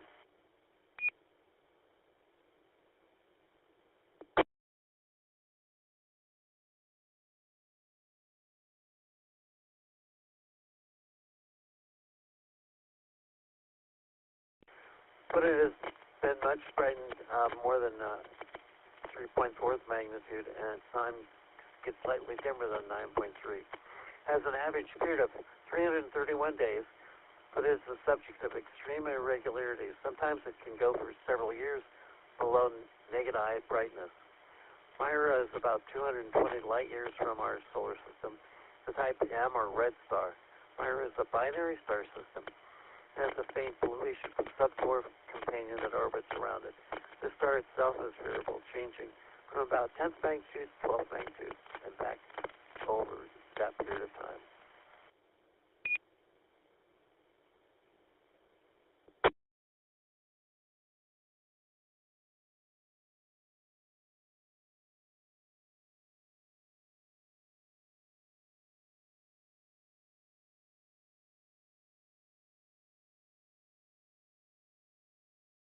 Menkar, which is Alpha Ceti, when Cetus is depicted as a sea monster instead of a whale, Menkar is always located at the monster's open jaws. In spite of this, the Arabic name Menkar means nose. Menkar is a reddish-orange star shining of about magnitude 2.5. It's about 150 light years away. Menkar forms a wide variable double star with a fifth magnitude star 93 setting, located about 15 arc minutes north. The color contrast makes a beautiful sight in binoculars or low-powered telescope. A couple more objects.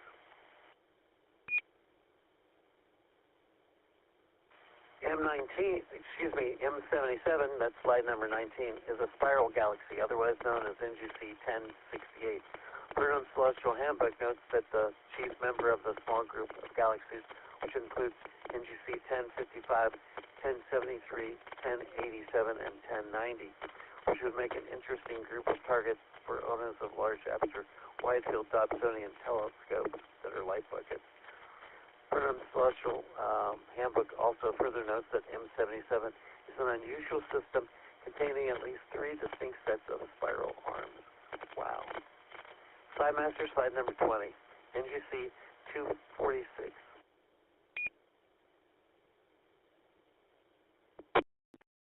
NGC 246 is a planetary nebula noted as the Skull Nebula. It's fairly large and bright planetary nebula. Can be easily spotted in an 8-inch mid-Cassegrain telescope. You can see more detail on a 12 to 14-inch instrument. The nebula shines at magnitude 10.9 and is a bit over 4 arc minutes in diameter. So it's definitely not the classic planetary nebulas that are kind of star-looking. This is KF5JJ, and this is Skynet. Slide Master, slide number 21. There are a few more astronomically observing program objects in the constellation of Pisces, Fishes, and Cetus, the sea monster.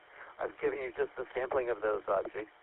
The Astronomical League has at last count 96 different observing programs, most of which have about 100 objects. If you observe just 10 different objects in an observing program each month, then you can earn an observing certificate and a pen at about a year. Slide Master, slide number 22, and that is Miss Carolyn's Constellations of the Week, Pisces, the Fishes, and Cetus, the sea monster. I want to thank my friends Dave Hutchinson, Dennis Harwell, for the research and words on deep sky objects that I use, borrow, and steal for every Skynet. I also at times use the website constellation-guide.com for information. Next week we'll take a look at another twofer, Fornax the Furnace and Aridness the River. And this is KF5JJ. Chaz saying goodnight, and 73, back to our net control. Well, thank you, Chaz. Do we have any questions or comments about Chaz or any other topics we've talked about this evening? Or any additional check-ins? If so, please come now. This is N5BB, and this is Skynet. November 8th, Whiskey Romeo, NAWWR, Romeo Grapevine. Normal Late check-in. state. HD.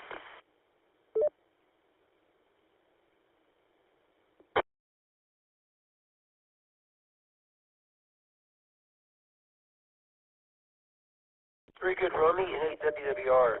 The KN5 station that tried to check in earlier, the Kilo November 5 station, would you like to try checking in again?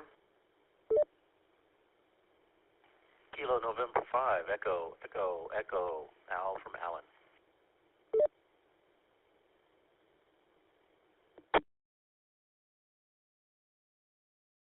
Very good. I recognize Alan, or Al, I should say, KN5EEE. Thanks for hanging in there. Okay, do we have any other check-ins via any mode for Skynet? Because we're getting ready to close the net.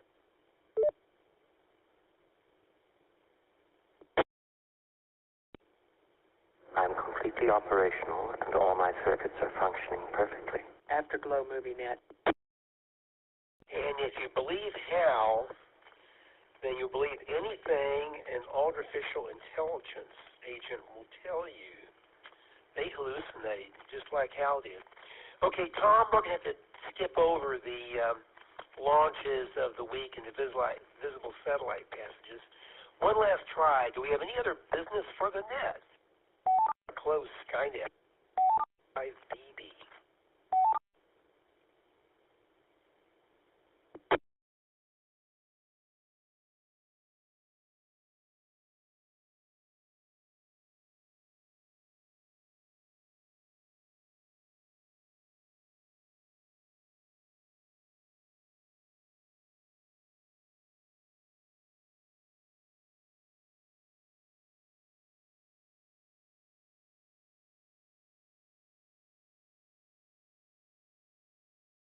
roughly 20.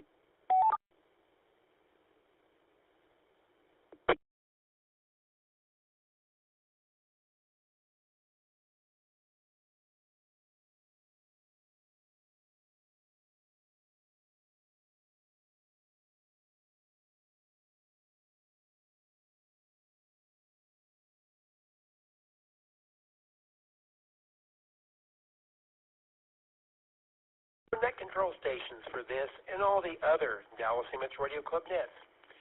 If you'd like to try your hand at this, contact any of the net controls or send an email to nets@w5fc.org. That's nets@w5fc.org.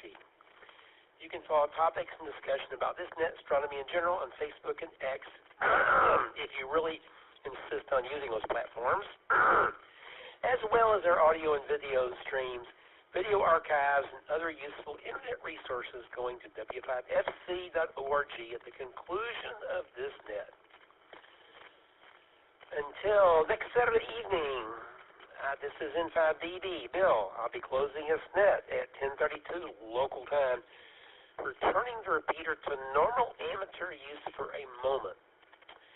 And Tom, I'll let you tell us about how we'd like to run the Afterglow net. This is N5DD clear. Good night.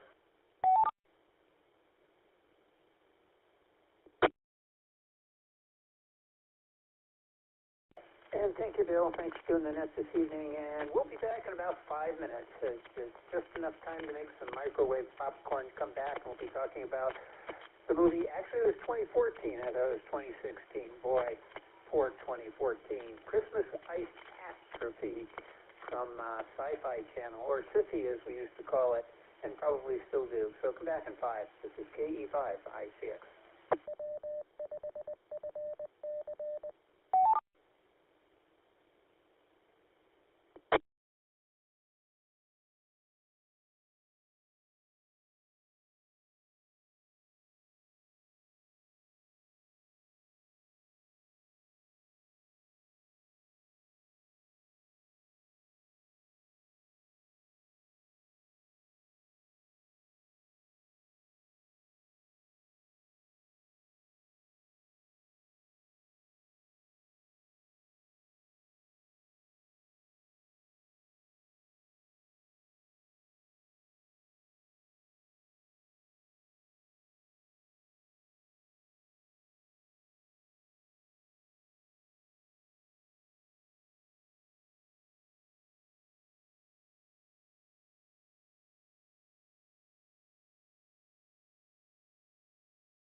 All right, everybody make their way back to their radios. Bring your ice cream or your popcorn because it's time to begin the Afterglow movie net, the last net of the evening. Tonight's movie is called Christmas Icetastrophe. It's from 2014. It's an American-made for television disaster film. Actually, it was made in Canada for American audiences. It first aired on Sci-Fi on December 20th, 2014. It starred Victor Webster and Jennifer Spence, star as survivors of a meteorite strike that causes their town to flash freeze. Here's the very brief plot, and that's about it. I think the script of this thing was about 5 pages long anyway, so here's the summary. A meteorite splits and one piece lands in a car in a small town of Lenox, the other piece in the mountains outside of town.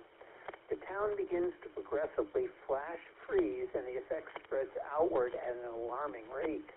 Charlie Ratchet, no relation to Nurse Ratchet, a local father, teams up with Alex Novak, a graduate student who wants to study the meteorite. Well, doesn't a graduate student always want to study? Together they set out to counter the effects of the freezing meteorite on their town before everything and everyone ends up frozen, just like in that cartoon movie thing. Meanwhile, Tim Ratchet, Charlie's son, goes out into the storm to find and rescue Marley Scrooge, not Scrooge, Scrooge, and the two fight to survive the cold to make it back to safety. And apparently this reviewer didn't bother to watch the rest of the movie to find out if indeed that happened. There's a cast of about 15 people in here, none of which you know, but let me continue. Reception. Neil Genzinger at the New York Times called it, quote, mindlessly ridiculous, end quote, but amusing. Adam Smith of the Boston Herald rated it as C+ and wrote, just like its title, the film is unbelievably hokey, but it's also got a campy appeal that sci-fi and sci-fi fans will find irresistible. Nancy DeBolf Smith of the Wall Street Journal, apparently sent to the editorial backwaters, wrote that it sometimes reaches a very satisfying level of scariness. I think the biggest scariest part of this film is the fact that they actually made it. The trailer for this film was nominated for Trashiest Trailer by the Golden Trailer Awards. Now, what are the Golden Trailer Awards? I don't know. I'm looking that up right now. They were founded in 1999, and it's an award that's about the size that you can hold, and it's got a little trailer, one that you pull behind a car, in gold on top of the little statue. So there you have it. It had Quentin Tarantino, Stephen Woolley, and United Artists executive Jeff Kleeman and Miramax executive David Canmel. They were the ones that came up with the ceremonies in Los Angeles. That might be actually more interesting than our movie, but be that as it may, we'll go ahead and get started. So here's the rules. We're going to go ahead and take check-ins. You don't have to have seen the film if you're out there, or even on Echolink and you're listening in and I don't see any of the usuals. Well, maybe not. I don't know. We'll see. But anyway, I'll go ahead and take check-ins. It doesn't matter if you saw the movie or not. Not important. In fact, you may actually benefit from the fact of not having seen this movie. So I'll take check-ins. Please come with your call sign, your name, and did you see tonight's movie, Christmas Icetastrophe from 2014? This is Whiskey 5, Bacon, Lettuce, Tomato, W5BLT Bill. The bacon is cold. The movie was cold. It's a wonderful holiday special. Yes, I saw this movie. November 5, Bravo, Bravo. Yeah, I saw it.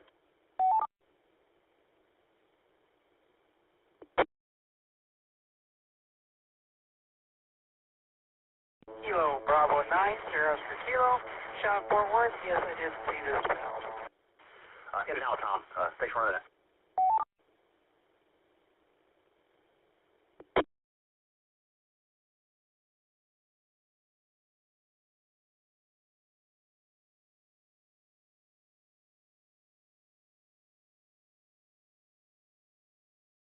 Okay, I got 3 checked in and a 4th that doubled over, so let me go ahead. I've got W5DLT Bill.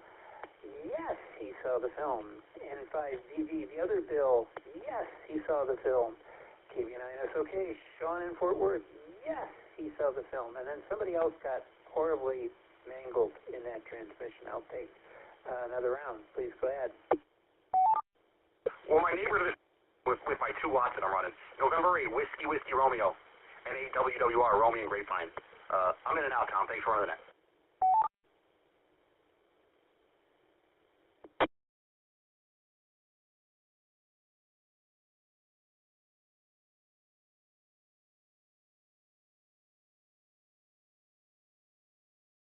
Oh, hi, Romy. Okay, I got you down.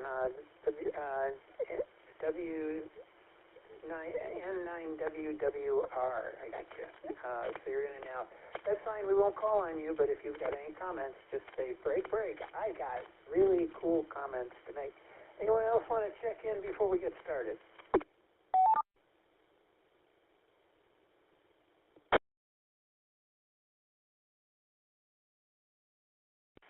November Victor 5 Fox, Virginia in Fort Worth. I sort of saw this movie. I got distracted about halfway through it.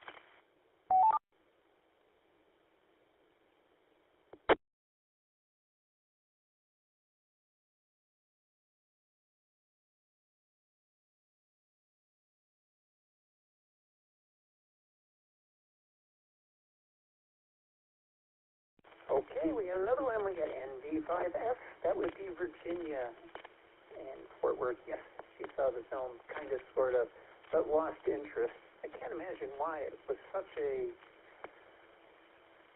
a movie.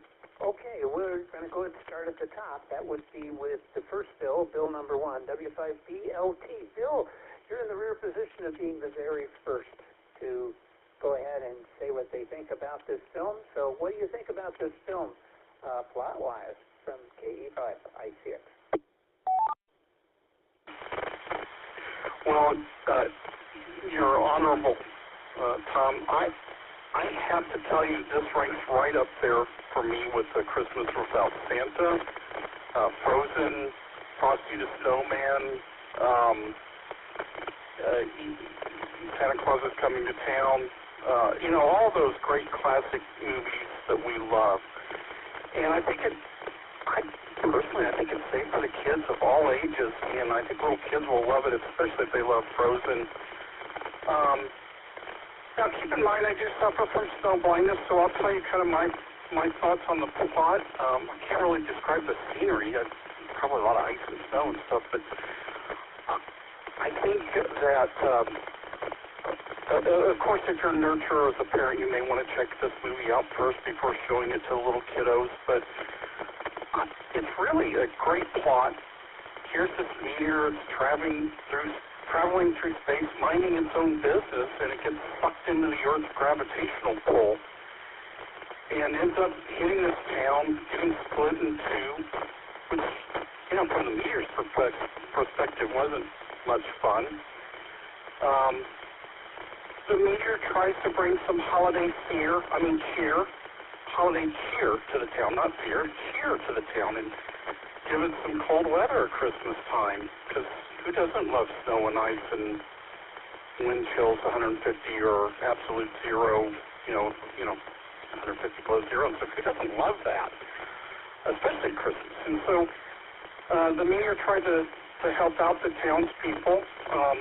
Some of them obviously couldn't handle the cold very well. And then, the townspeople come back and they put the meteor together again and help to restore the meteor's health. And so it's a heartwarming Christmas story from the Sci-Fi Channel, and I forgot how heartwarming their movies could be. And yes, you have the father and son conflict in the plot, and we've seen that lots of times. But you know, when's the last time we've seen a meteor split in two and cause all this ice and snow and really sub-zero weather? I can't recall ever seeing that, except maybe the Miser brothers, you know, arguing and snow there and stuff from Christmas Without Santa. But this ranks right up there with me. In fact, I've asked my family for the director's cut DVD for Christmas. And also the stuffed meteor. I don't know if they're sold out on the stuffed meteor toys for kids. So this was a really heartwarming movie. I enjoyed it immensely. I hope that everybody did too, but I maybe misreading the tone here of the audience. W5DLC, back to you, Tom.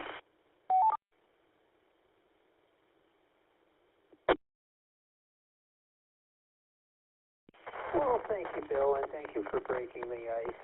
And yes, it's a holiday cheer film, something that everyone can enjoy and remember. And you know what? This is a great learning experience for kids, because when they watch this film and they see that everybody freezes and then they fall, they shatter into a million little ice crystals, which is the part you missed.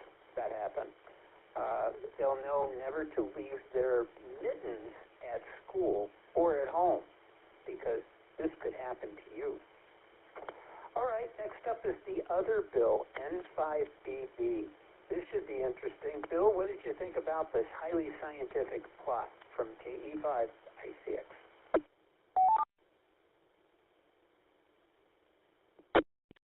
Well, this bill says ho, ho, ho. This is N5BB. You know, it's a cheap, voyeuristic, blow 'em up or crazy special effects movie when before the movie really starts, they give you a preview of the boat zipping across a lake with the lake freezing behind it. You know, any movie that gives you this little, what they think is the best action scene of the movie up front, doesn't have much respect for the audience. It's like, if you don't want to stay very long, look at this 1 2-minute scene. That's all you got to look at. You can leave, because that explains the rest of the movie right there, really, you know?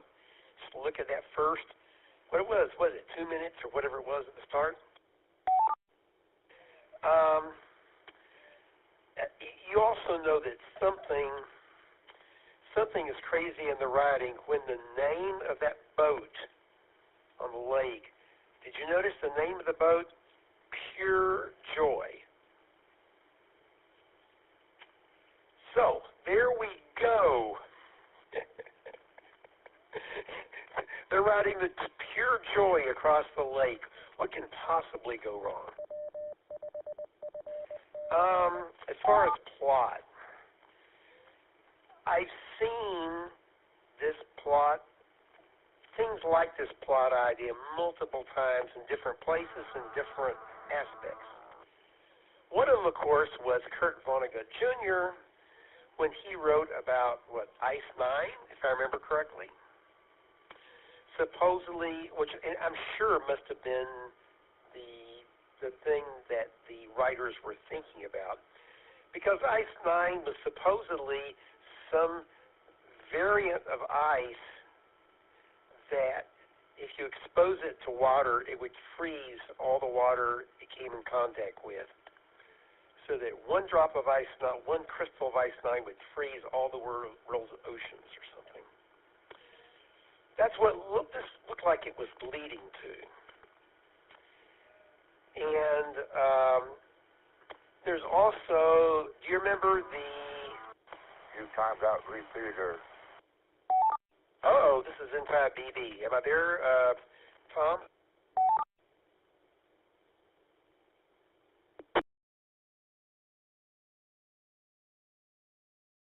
No, Bill, you're fine. I think so. They just happened on our frequency for a second. Go ahead.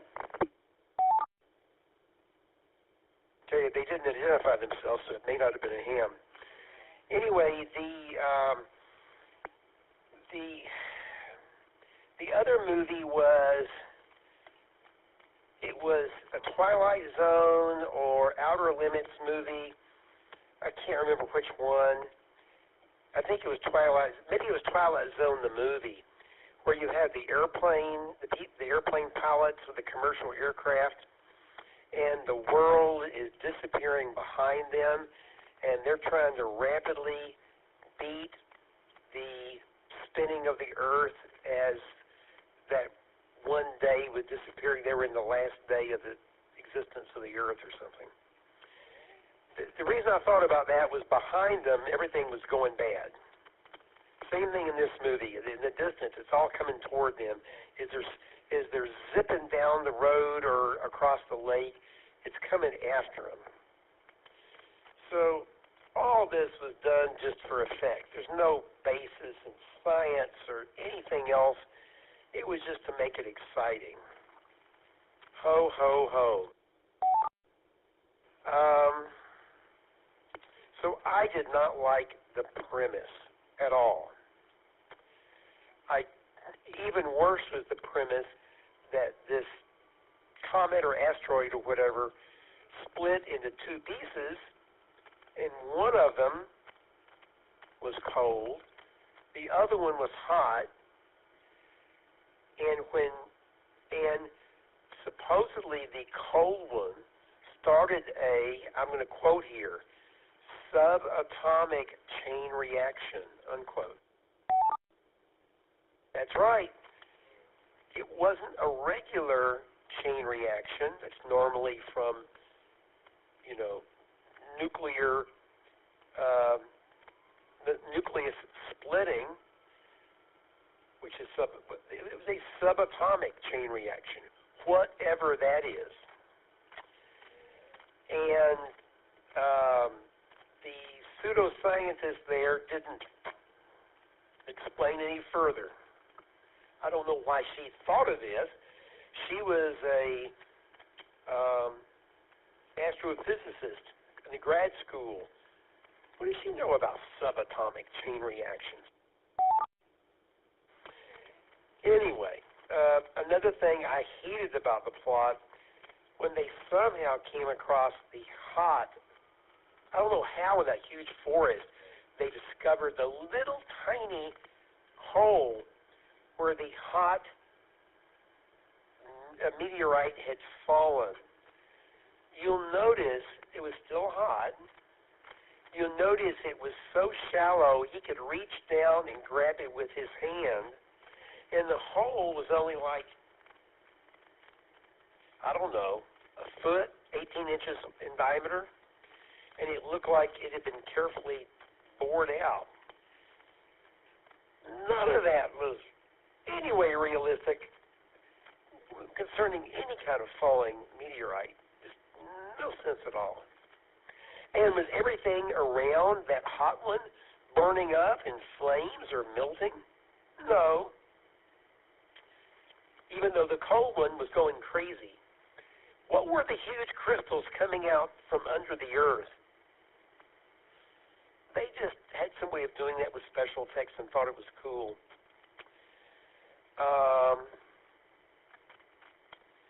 I don't know. How about everybody freezing and then literally breaking apart like they're hollow? I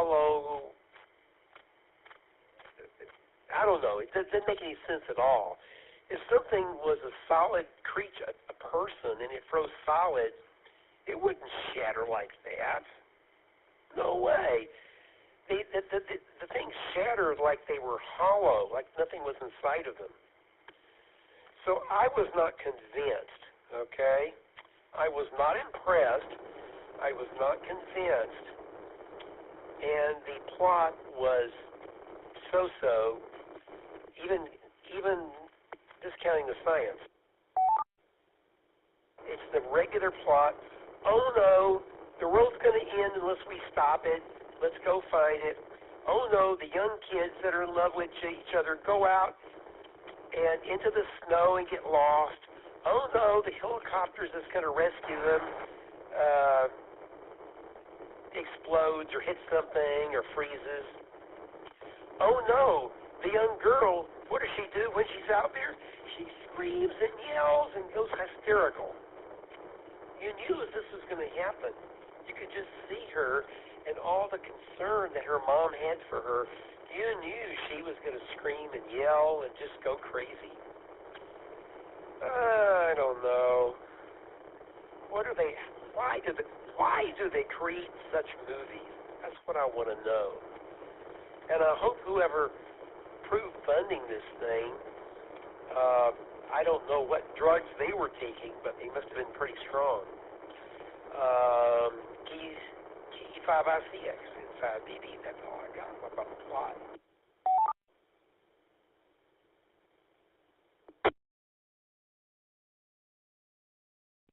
Well, thank you, Bill. And who comes up with these plots?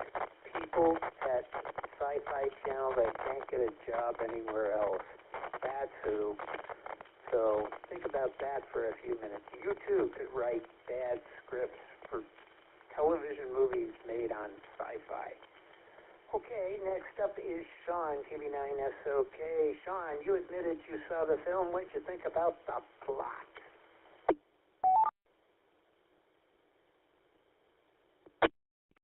Yeah, this is KB9SOK, not a Bill.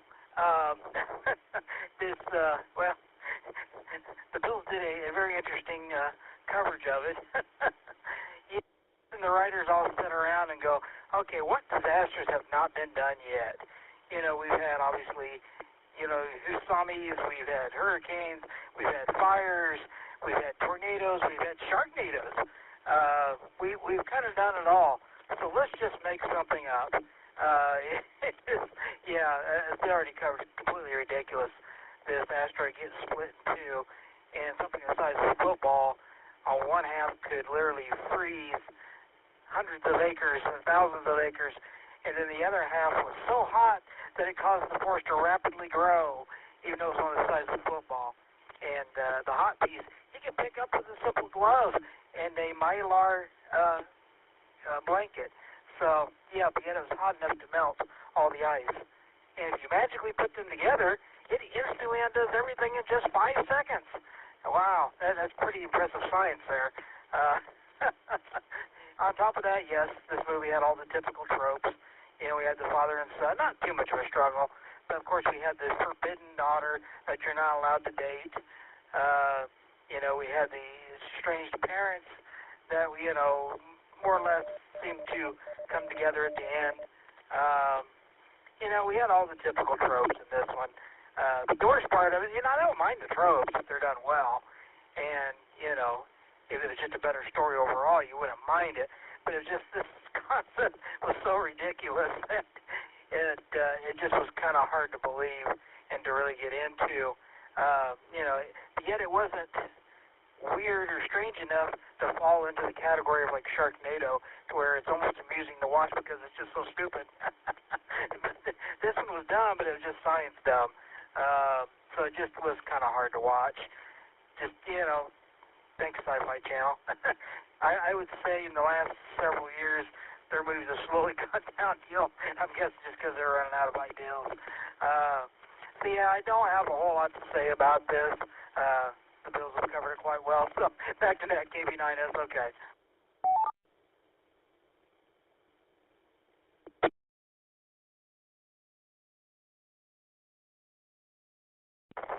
Okay, thank you, Sean. You had a lot to say about this fine film, but great, and glad you did. Let's see, we had Romy, he checked in now, so hopefully he's still listening in. So we'll move on to Virginia, NV5F. Virginia saw part of the film, but she was out there commenting last night when we were watching it all together separately at 8 p.m. So, Virginia, when did you fall out and go find something better to do, which probably was pretty easy to do from KE5ICX? Thanks, Tom. I was actually kind of interested in this, but I got a phone call, and I told myself I was going to go back and watch the last half of it again today, and I didn't. It was cheesy as far as the plausibility level of it, but it was, the plot moved along. It was predictable, but I didn't hate it, really. I wouldn't mind going back to watch the rest of it. It was a Christmas ice disaster movie on the Sci-Fi Channel, so, I didn't expect it to be awesome. And overall, you had the bad guy character who was going to shut down the mom-and-pop stores to build a big shopping center, and, the daughter who wasn't supposed to date the kid, and, standard small-town drama stuff, and certain people died. As soon as you thought a character was nice and lovable, they would kill him, and so I saw some of it without sound while I was on the phone, and it looked like it had all kinds of action and other just weird things as the ice spread around, and I did think it was cheesy for them to put the action scene and then go, have this big tension and then have it say, go to black screen and then say 6 hours earlier or whatever, and it's like they must not have had any confidence in the ability of their movie to hold the viewer's attention until the meteor struck the town, which was pretty early in the story. So, this was pretty standard disaster movie stuff. I didn't hate it. I might go back and watch the rest of it. Back to net in V5F.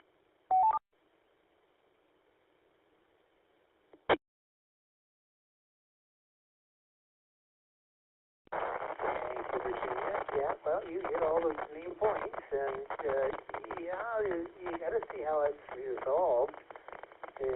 It's important. How could it possibly end? Is there a rational final moment in this film? I'll let you in on a hint. No, there isn't. But I don't want to spoil it for you. Okay, next up, anyone else want to check in? Now's your opportunity. Please come with your call. Your name. Did you see tonight's movie that we are discussing, Christmas Icetastrophe from 2014?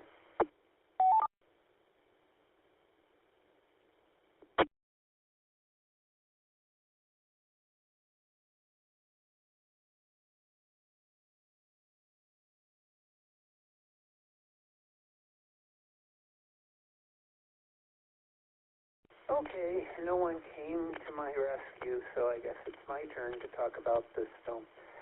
Well, I'm not going to rehash anything because, quite honestly, there wasn't a lot to rehash. You were correct, and I thought it was interesting as well that they would do the big ice chase scene at the very beginning of the film, but there's a lot of that, especially today. You'll see that as the opens for episodes in that, and you're in the middle of action, and your hero is in grave danger, and we have no idea how they got into that position, and then all of a sudden it goes to 9 hours earlier, a day earlier, or something like that, and then we start the story, and then when it comes time, especially if it's a TV series or something, we get to present time, or what that opening sequence was, and then we go to another commercial break and have it complete out. So that's a common trope these days, and probably in 2014 too. It's been going on for a long time. Okay, most of my problems with this are technical in nature, not from the standpoint of the film and how they produced it, which had its own issues, but having to do with the, some of the so-called science or rationales that they used.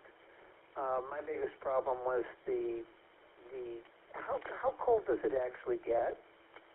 And because it's obvious that at some of these it's at absolute zero or something. And if it on the site, and they got like, it looks like dry ice or something is out on the, just out of camera shot, and you see these fog drifting across, and we've got frozen people, or at least they look frozen. They're standing very, very still, and yet a person is standing right next to them. They're not even wearing a hat. They've come upon the scene in the hospital, and gosh, they look frozen. I wonder what happened. And they're not doing anything, and they're not cold. They don't look cold, yet the walls are frozen, and these people are frozen, and they shatter apart somehow. I don't know. If you're frozen solid, how do you shatter apart? That was asked earlier in this thing. So I don't quite get that. And we had the boyfriend, girlfriend, and they're out, and they get blasted by one of these freezing cold air things, and it barely affects them. They just lay down on the ground. Okay, fine. Everybody else got frozen doing that, so you're protected by that. You get up. The air is not cold. It's sunny out, by the way, so anything that blew through is gone. So there's no vaporization. There's no fog. There's no ice. There's no switching over. I mean, we're used to, like, weather in Texas and Dallas, and when the temperature changes, the major weather changes. You know, you'll get, in some cases, you'll get fog. In other cases, you'll get precipitation, rain, something happens. In this one, you would think that if you're going from like a summer atmosphere or relatively warm to sub-zero temperatures, that it would change into the moisture in the air would turn to ice, or not ice, but snow, and then maybe to ice, something like that. Well, that didn't happen. Too expensive on the special effects side.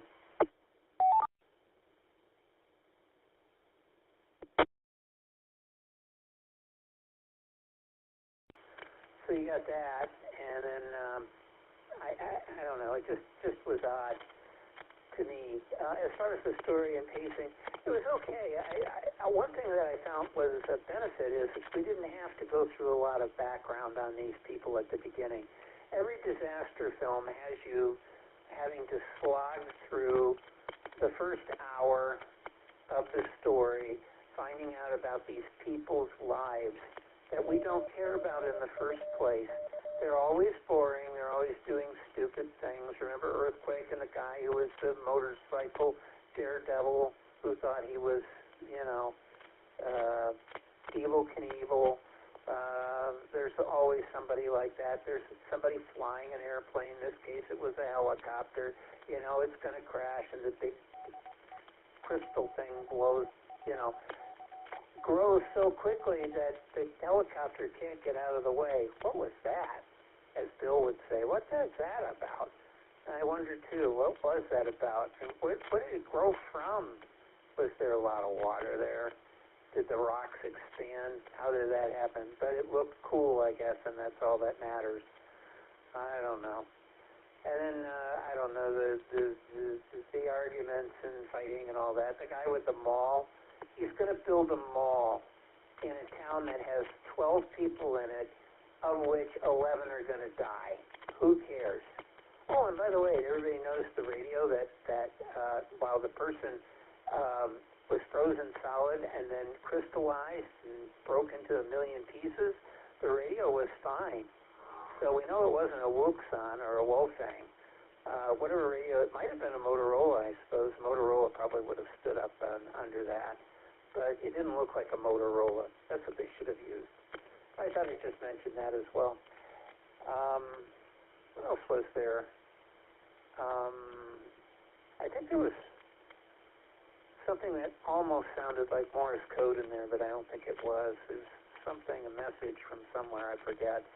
There was another show today I watched that had Morse code in it, so I may be missing it somehow. This Morse code is back. It's really big in movies right now. Okay, next up, let me see. We'll start at the top. We can talk about characterizations if you feel so inclined. I'm not quite sure I really care about the characters, but maybe you do. So we'll start with Bill, W5BLT.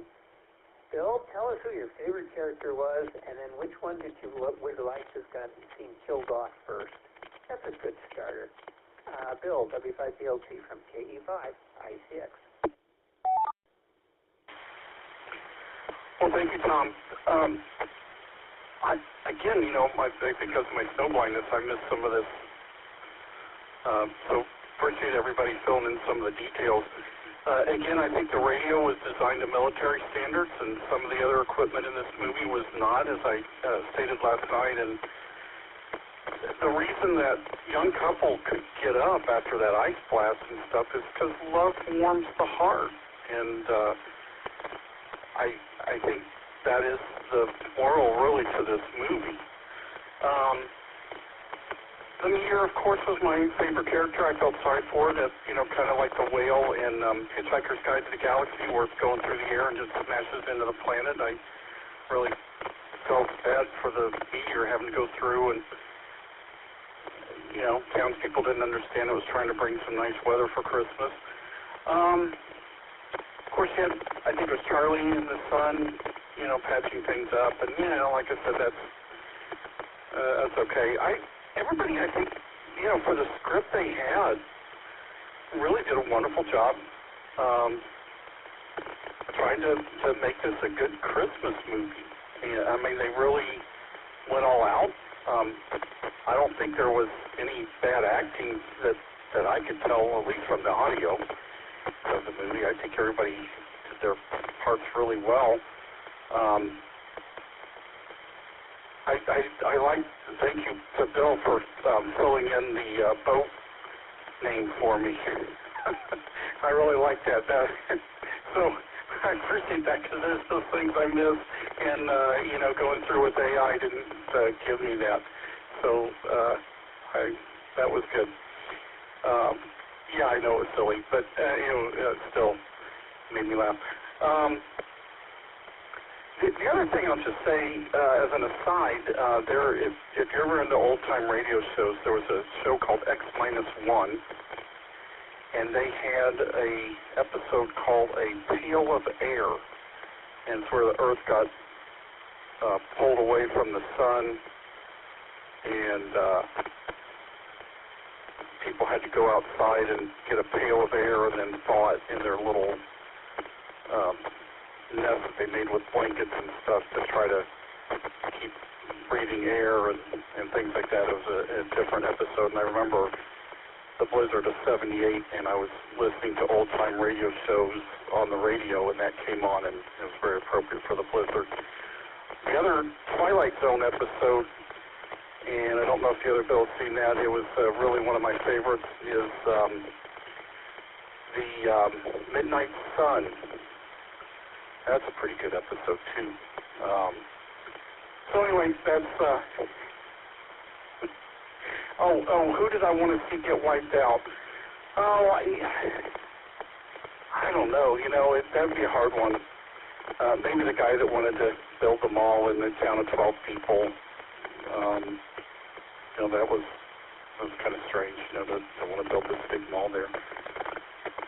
Well, I got W5BLT, back to net control.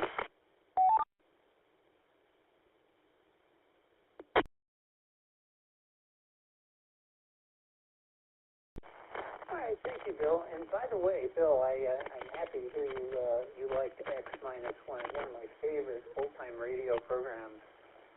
What is it, 1,000 Would-Be Planets, Would-Be World? I don't know. I can't remember exactly how it went, but I remember that Ray Bradbury did a bunch of stories for that series, or at least they converted over, including Martian Chronicles got a couple of short stories in there as well, which I thought was pretty good. I think one of my favorites of those episodes was the one with the Mars invasion, I think it was, with the parade down Times Square, and they go past the embassy, the Martian embassy, I think it is, and they got this big antennas on the roof or something. I'm trying to remember. It's been at least 15 years ago since I listened to that episode. But they said, well, it's just ham radio stuff. Don't worry about it. But it's a fun series. In fact, I should go back and listen to those again. I have the entire series that I've listened to. They're available online, too. You can go find them. I'm not sure where now, but they are there. X-1, one of my favorite series, anthology series, science fiction. Okay, next up will be Bill, N5BB. Bill, your favorite characters, and which one would you like to see killed off first? Okay. Or, if they didn't killed off, who should have been? From 85 ITX.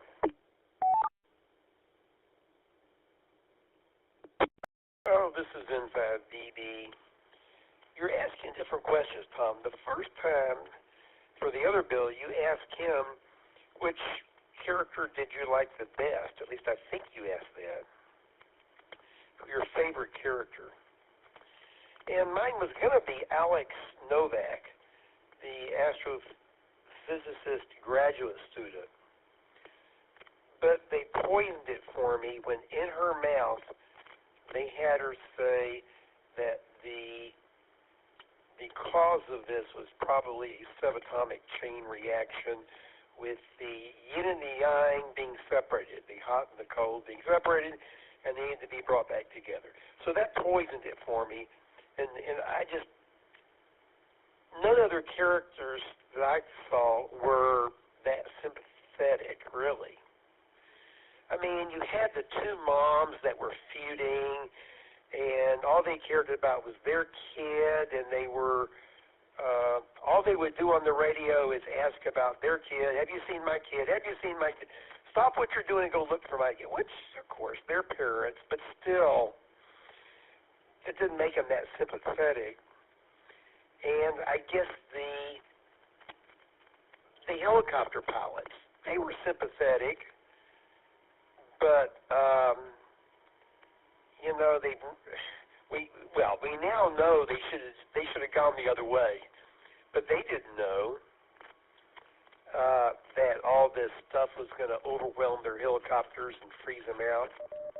It wasn't obvious to me that was going to happen until it did happen. I mean, it's just like, who expects the Spanish Inquisition or monstrous ice crystals to be coming up out of the ground during an earthquake? Not me. They looked like quartz crystals or something. They didn't look like ice crystals. I didn't understand any of it. Anyway, the kids were being kids and doing the kids thing, and et cetera, et cetera. The guy that drove the boat, I can't remember his name. He was the guy that saved Alex Novak's life, essentially, and took her around. He was reasonably sympathetic also. Everybody else, not so much.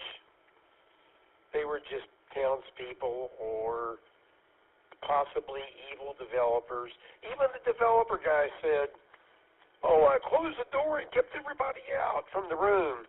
But he didn't really know that it was going to be safe in there and the other people were going to be killed. So I didn't feel that bad toward him. But he felt bad about what he did, I guess. Anyway, just a common disaster movie. The clock is ticking down. Everything's freezing. We don't really understand why some areas are freezing and some aren't. It makes no sense unless they're hot. And that wasn't explained why this subatomic chain reaction doesn't occur if you have a lantern, that little amount of light from a little oil lantern or some kerosene lantern. I don't know. I'm sorry. I'm getting back to the plot holes, which are everywhere. So,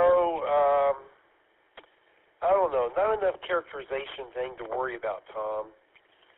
The main character was the ice.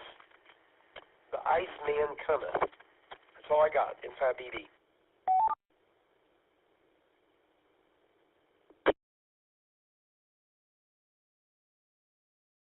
Alright, thank you, Bill.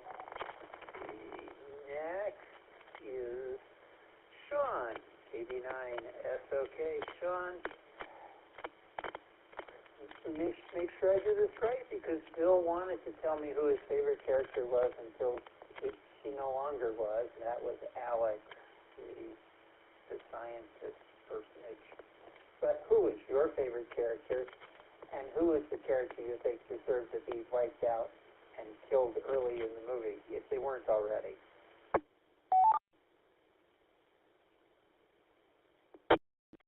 Yeah, this is KB9S, okay. Well, first I have to thank Bill. I forgot about one of the plot points I was going to bring up, and that was about the lantern saving their life, because that little bit of light he needs, which is totally ridiculous. And then, yeah, you mentioned earlier about the magical line of freezing. You know, you're on one side, you're nice and warm, the other side you're not. Very strange. Oh, and, you know, just so happens the boat has the keys in it, and even though there hasn't been any snow or nothing yet, the snowmobile's right there ready to go when they need to get the dynamite and go. So anyway, convenient plots. The characters. Our antagonist, I guess, you know, our good guy or our hero, I've seen him in actually a couple of sci-fi movies. I don't know his name. I guess I should have looked it up. He's also been in a couple of Hallmark Christmas movies, which I'm sure are way better than this one. Yeah, I actually, you know, he did. I mean, all the actors actually, quite honestly, did okay. I mean, what they had to work with. I know our bad guy, the quote-unquote bad guy, the guy who wanted to build the mall. He's been in a lot of movies too. I don't know his name either. Typically plays that same part. Yeah, he played it well. Yeah, the parents acted like most parents quite honestly would. They would be selfish. They'd worry about their kids. So they played it pretty much right on. Yeah, best character. Oh boy. Yeah, I agree with the first Bill. Probably the asteroid. The people that should have been killed off at the beginning of the movie, probably the writers. That would have been this much earlier. Overall, the acting was okay. So that's one positive in this film. They just had nothing to work with, unfortunately. But they did put the effort in to try to be serious about it. Yeah, they're all pretty stereotypical. Don't really have anybody really stood out for anything unique. Just your pretty typical thing. So anyway, instead of dragging it out, I'll send it back to Nick. KB9S, okay?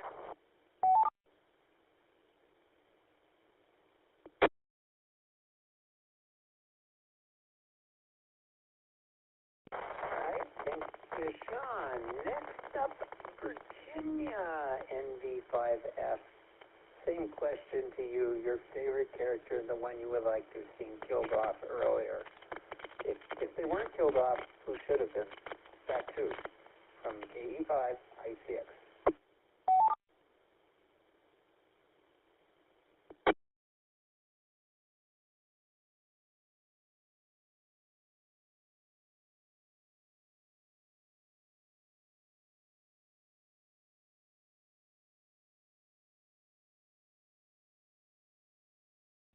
Virginia, did you wander off? Are you answering the phone? Are you watching something on television you're not supposed to be watching?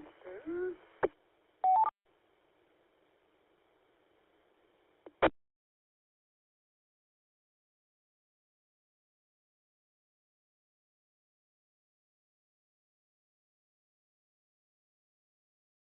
And they're dropping like flies tonight. Anyone else want to check in? Please come now with your call.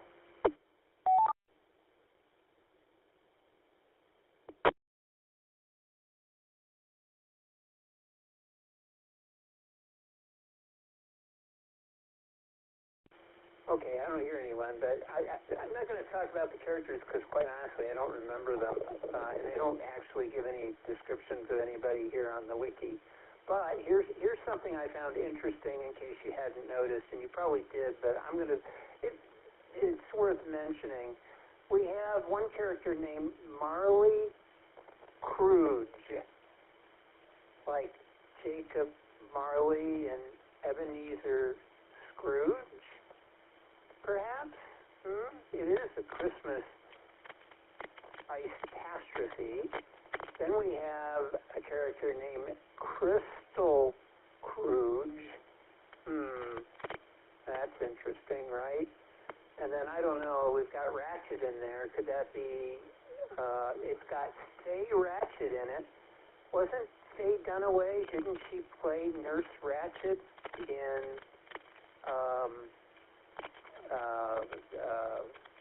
Cuckoo's Nest?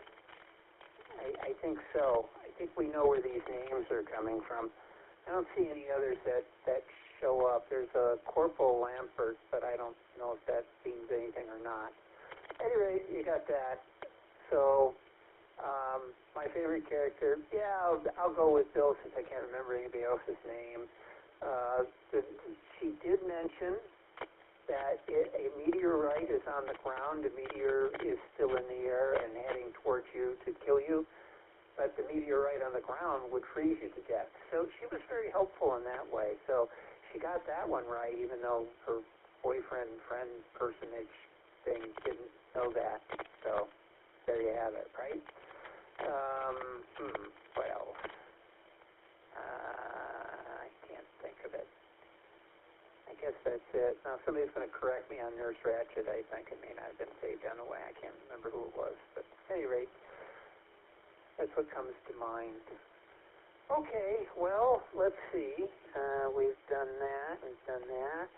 Let's go ahead. We'll do one more round. This is the end. We can talk about and destroy the special or not so special effects from 2014. So, or music. You can talk about music or something that just came to you about the characters or something that we missed along the way. So, Bill, I know you can't talk special effects, but what did you think about our spectacular music or anything you want to talk about for this fine film? W5DLT from KE5 ICX. Okay, thanks, Tom. The music doesn't really stand out to me, so I think it just kind of blended in. I think they had some Christmas music in there, but then, now that I think about it, I didn't really pay attention to it. Kind of like when I was at the mall today or, shopping around all the stores we had to go to, that I didn't really, if there was a Christmas music that I was more concerned with when is the shopping trip going to end. Kind of a long trip. And there were no meteors, crashing to end the shopping trip or anything like that. But I did get rewarded with food after the shopping trip, so that was good. The special effects, I can't comment visually, but you guys have filled in a lot of details for me, as always, and that's appreciated. The audio, though, I thought was quite good. The sound, you could understand everybody. I forgot how much when I had cable I missed these sci-fi channels on the sci-fi channel on a Friday night, sitting at home by myself. It's been years since I've watched the sci-fi channel. It does remind me, though, kind of a funny story. When my daughter was little, we watched the Christmas Without Santa, and of course had the Miser Brothers, and about a week or two later we were outside, and I don't know if the temperature dropped like 15, 20 degrees, wind picked up, and it went from being a sunny day to really cold, and I told her the Miser Brothers were fighting, and Heat Miser and Freeze Miser and stuff, and she ran in and told Mom, and that didn't go well for me. But anyway, I just was kind of kidding. I didn't realize she was going to take that seriously. So if I feel...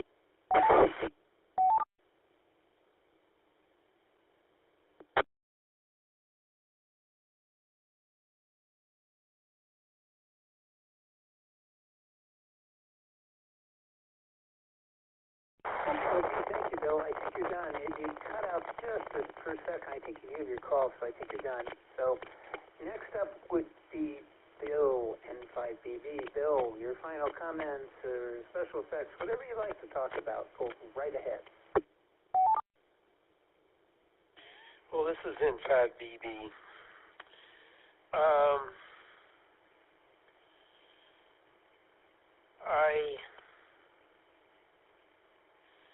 I don't know what to say. I guess for considering the way this movie is written, the special effects were reasonable. that doesn't mean they were believable, because the plot wasn't believable. So the special effects, I mean, if you are willing to accept the plot of a subatomic chain reaction because the comet or asteroid somehow split into a cold and hot version, which is the goofiest idea I have ever heard of, like it was some atom up there, some binary thing with a proton and electron or something that were separating into yin and yang or positive and negative. No sense. No sense, no sense, no sense. Just completely senseless. But if you do accept that, then all this stupid special effects with ice things causing earthquakes and popping up everywhere and killing people. I don't know where the energy, by the way, I don't know where the energy for all that came from. You know, it takes energy to do that. But the special effects supported the stupid, premise in the movie. But nothing else I can think about that was exceptional. You come up with a movie whose plot scientifically is completely asinine, and then all the other non-scientific parts of it are a mixture of Hallmark movies and disaster movies, and they're pretty asinine also. I'm just glad I made it through it without dying, without freezing. So I guess I'm finished. N5BB.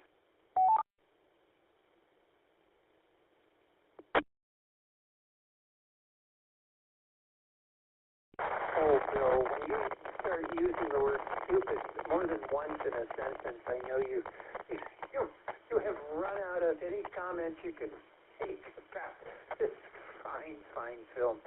Well, I commend you. You stuck with it, and you actually maintained a sort of upbeat absurdity with this thing as far as, the plot progression and everything. So I'll give you that. Good boy. Good job. Let's see, Sean, KB9, SOK, your final words, whatever you want to talk about. Special effects, not so special plot, acting, it doesn't matter, whatever you want. Or any topic you'd like to bring up from KE5, ICX.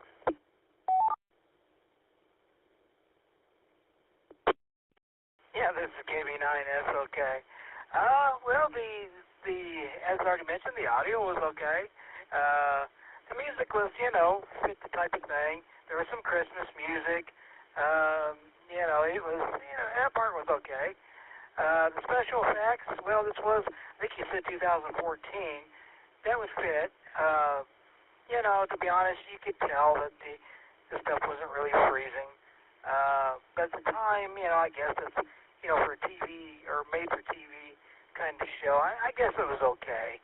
I'm not going to knock it too bad there. At the end of the day, the weakness of this particular film was the plot. Wasn't the actors, it wasn't the effects, wasn't the audio. It was just not the best plot. I will say, just as a positive, so it's not all negative, I was glad to see it in the end that, it had basically a happy ending for most. Not for all, but for most. So I'll give it that, because I do like a good happy ending. But unfortunately, this will not be making my yearly annual rotation of Christmas films. This is a one and done for sure, and it was better than Jetstream, if that's any consolation. So anyway, as usual, the conversation is way more lively than the movie. Enjoyed it as always. Looking forward to the next one. Back to net. This is KB9SOK.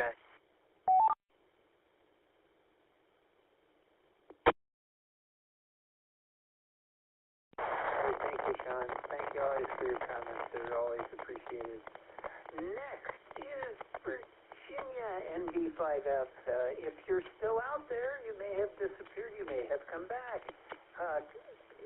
You open mic, whatever you want to discuss. If you're still there, go right ahead from KE5 ICX.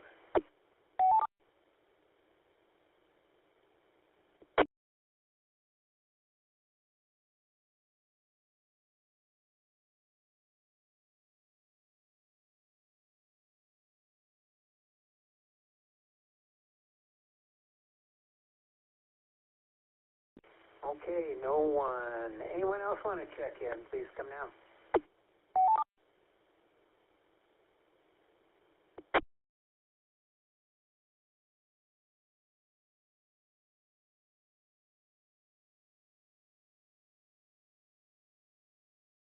All right, hearing none. For me, nothing really to report. Special effects are okay for 2014. I mean, we're talking, what, 11 years ago, so I think, or something like that. But at any rate, they were serviceable. I don't think they were great. It was a little bit goofy with it's warm here and cold there, and how is that possible? I don't know. They could have done that a little bit better, but it really is sort of an absurdity. It's a Sharknado. This is what they used to call, I think, with sci-fi, a Saturday afternoon movie, counter-programming to sports on Saturdays all year round. So whatever that may be, if you weren't into golf or football or baseball or whatever the basketball, whatever season it was, you would go to the Sci-Fi Channel and watch the terrible afternoon 1 o'clock movie. And this was one of those, no doubt about it. So, what do you get out of it? It wasn't bad in the sense that it was unwatchable. It was very watchable. I didn't care about the characters that much. I didn't pay much attention to their problems. In fact, I could just sit there and just the sound down and not notice anything that happened and be just perfectly fine. So I'm watching the action and the escalating activities as things get crazier and crazier and what they're going to do. People ended up doing all the silly things like, I'm really upset your car is broken, his truck is broken down on this bridge, and honk the horn and tell him to move it when obviously he's not going to move it, the hood's up. So Dum Dum finally says, okay, fine, can I help you so that we can go on and beat the storm? Yeah, you could. Oh, which, by the way, reminds me, I did do that one time when I was traveling. I beat the storm home. It was exactly what they were talking about with snow and ice. I did that twice, once going out of Dallas and headed for, where did I end up? Little Rock, Arkansas. I barely made it. There was about 5 inches of snow and slush on the ground when I finally arrived, about 6 hours into it. And the other one, I was coming back from Wichita, and it was a snowstorm coming in, and I just beat the storm. In fact, there was a Channel 8 news team over on the Louisville Bridge, and I realized, oh, that's interesting. If they're taking pictures on this bridge and I'm driving across this bridge, there must be ice. So I was very careful as I went across. Didn't do any sudden stops or anything once I saw them. So I knew what that was all about. I always play that game. You know, High Five was like that, too. They would put the camera down at the base and let the cars slide down and crash into one another.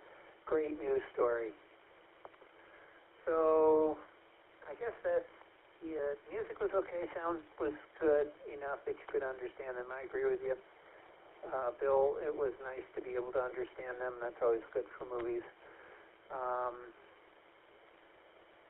Still had that. I don't know if there's anything else really to report. It was obviously made in Canada, America Light, as you could tell.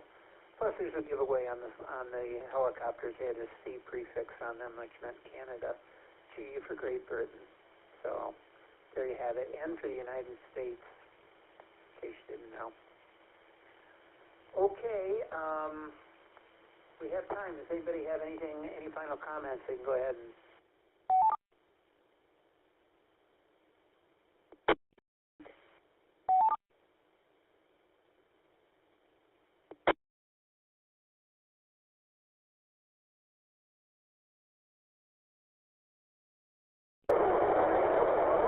We'll end a little early.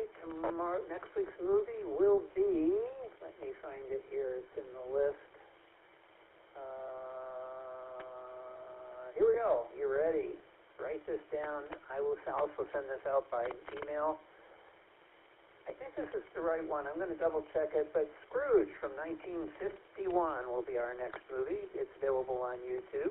I think this one, if I remember correctly, is considered the best of all the Christmas story movies that have been done through the years, but that'll be the one. That's the spookiest one, if I remember correctly. I'm pretty sure this is the one that I'm thinking of, with the talking doorknob and all that. But I think that was in several others, too. But I think, at any rate, that's our movie for next week, Scrooge from 1951. I want to thank everybody who checked in and contributed and had fun doing this, and we continue to do it again next week. I don't think I got anything else. It's nice down here, by the way. We had a little cold weather, but it's warmed up again, and we were in the 70s today. Wasn't too bad overall. So, supposed to get cooler again later next week, I think, is the plan. And with that, I'm going to say 7-3 to everybody. Have a good evening. Have a great rest of your weekend, and we'll do this again next Saturday. This is KE5 ICX. I'm clear.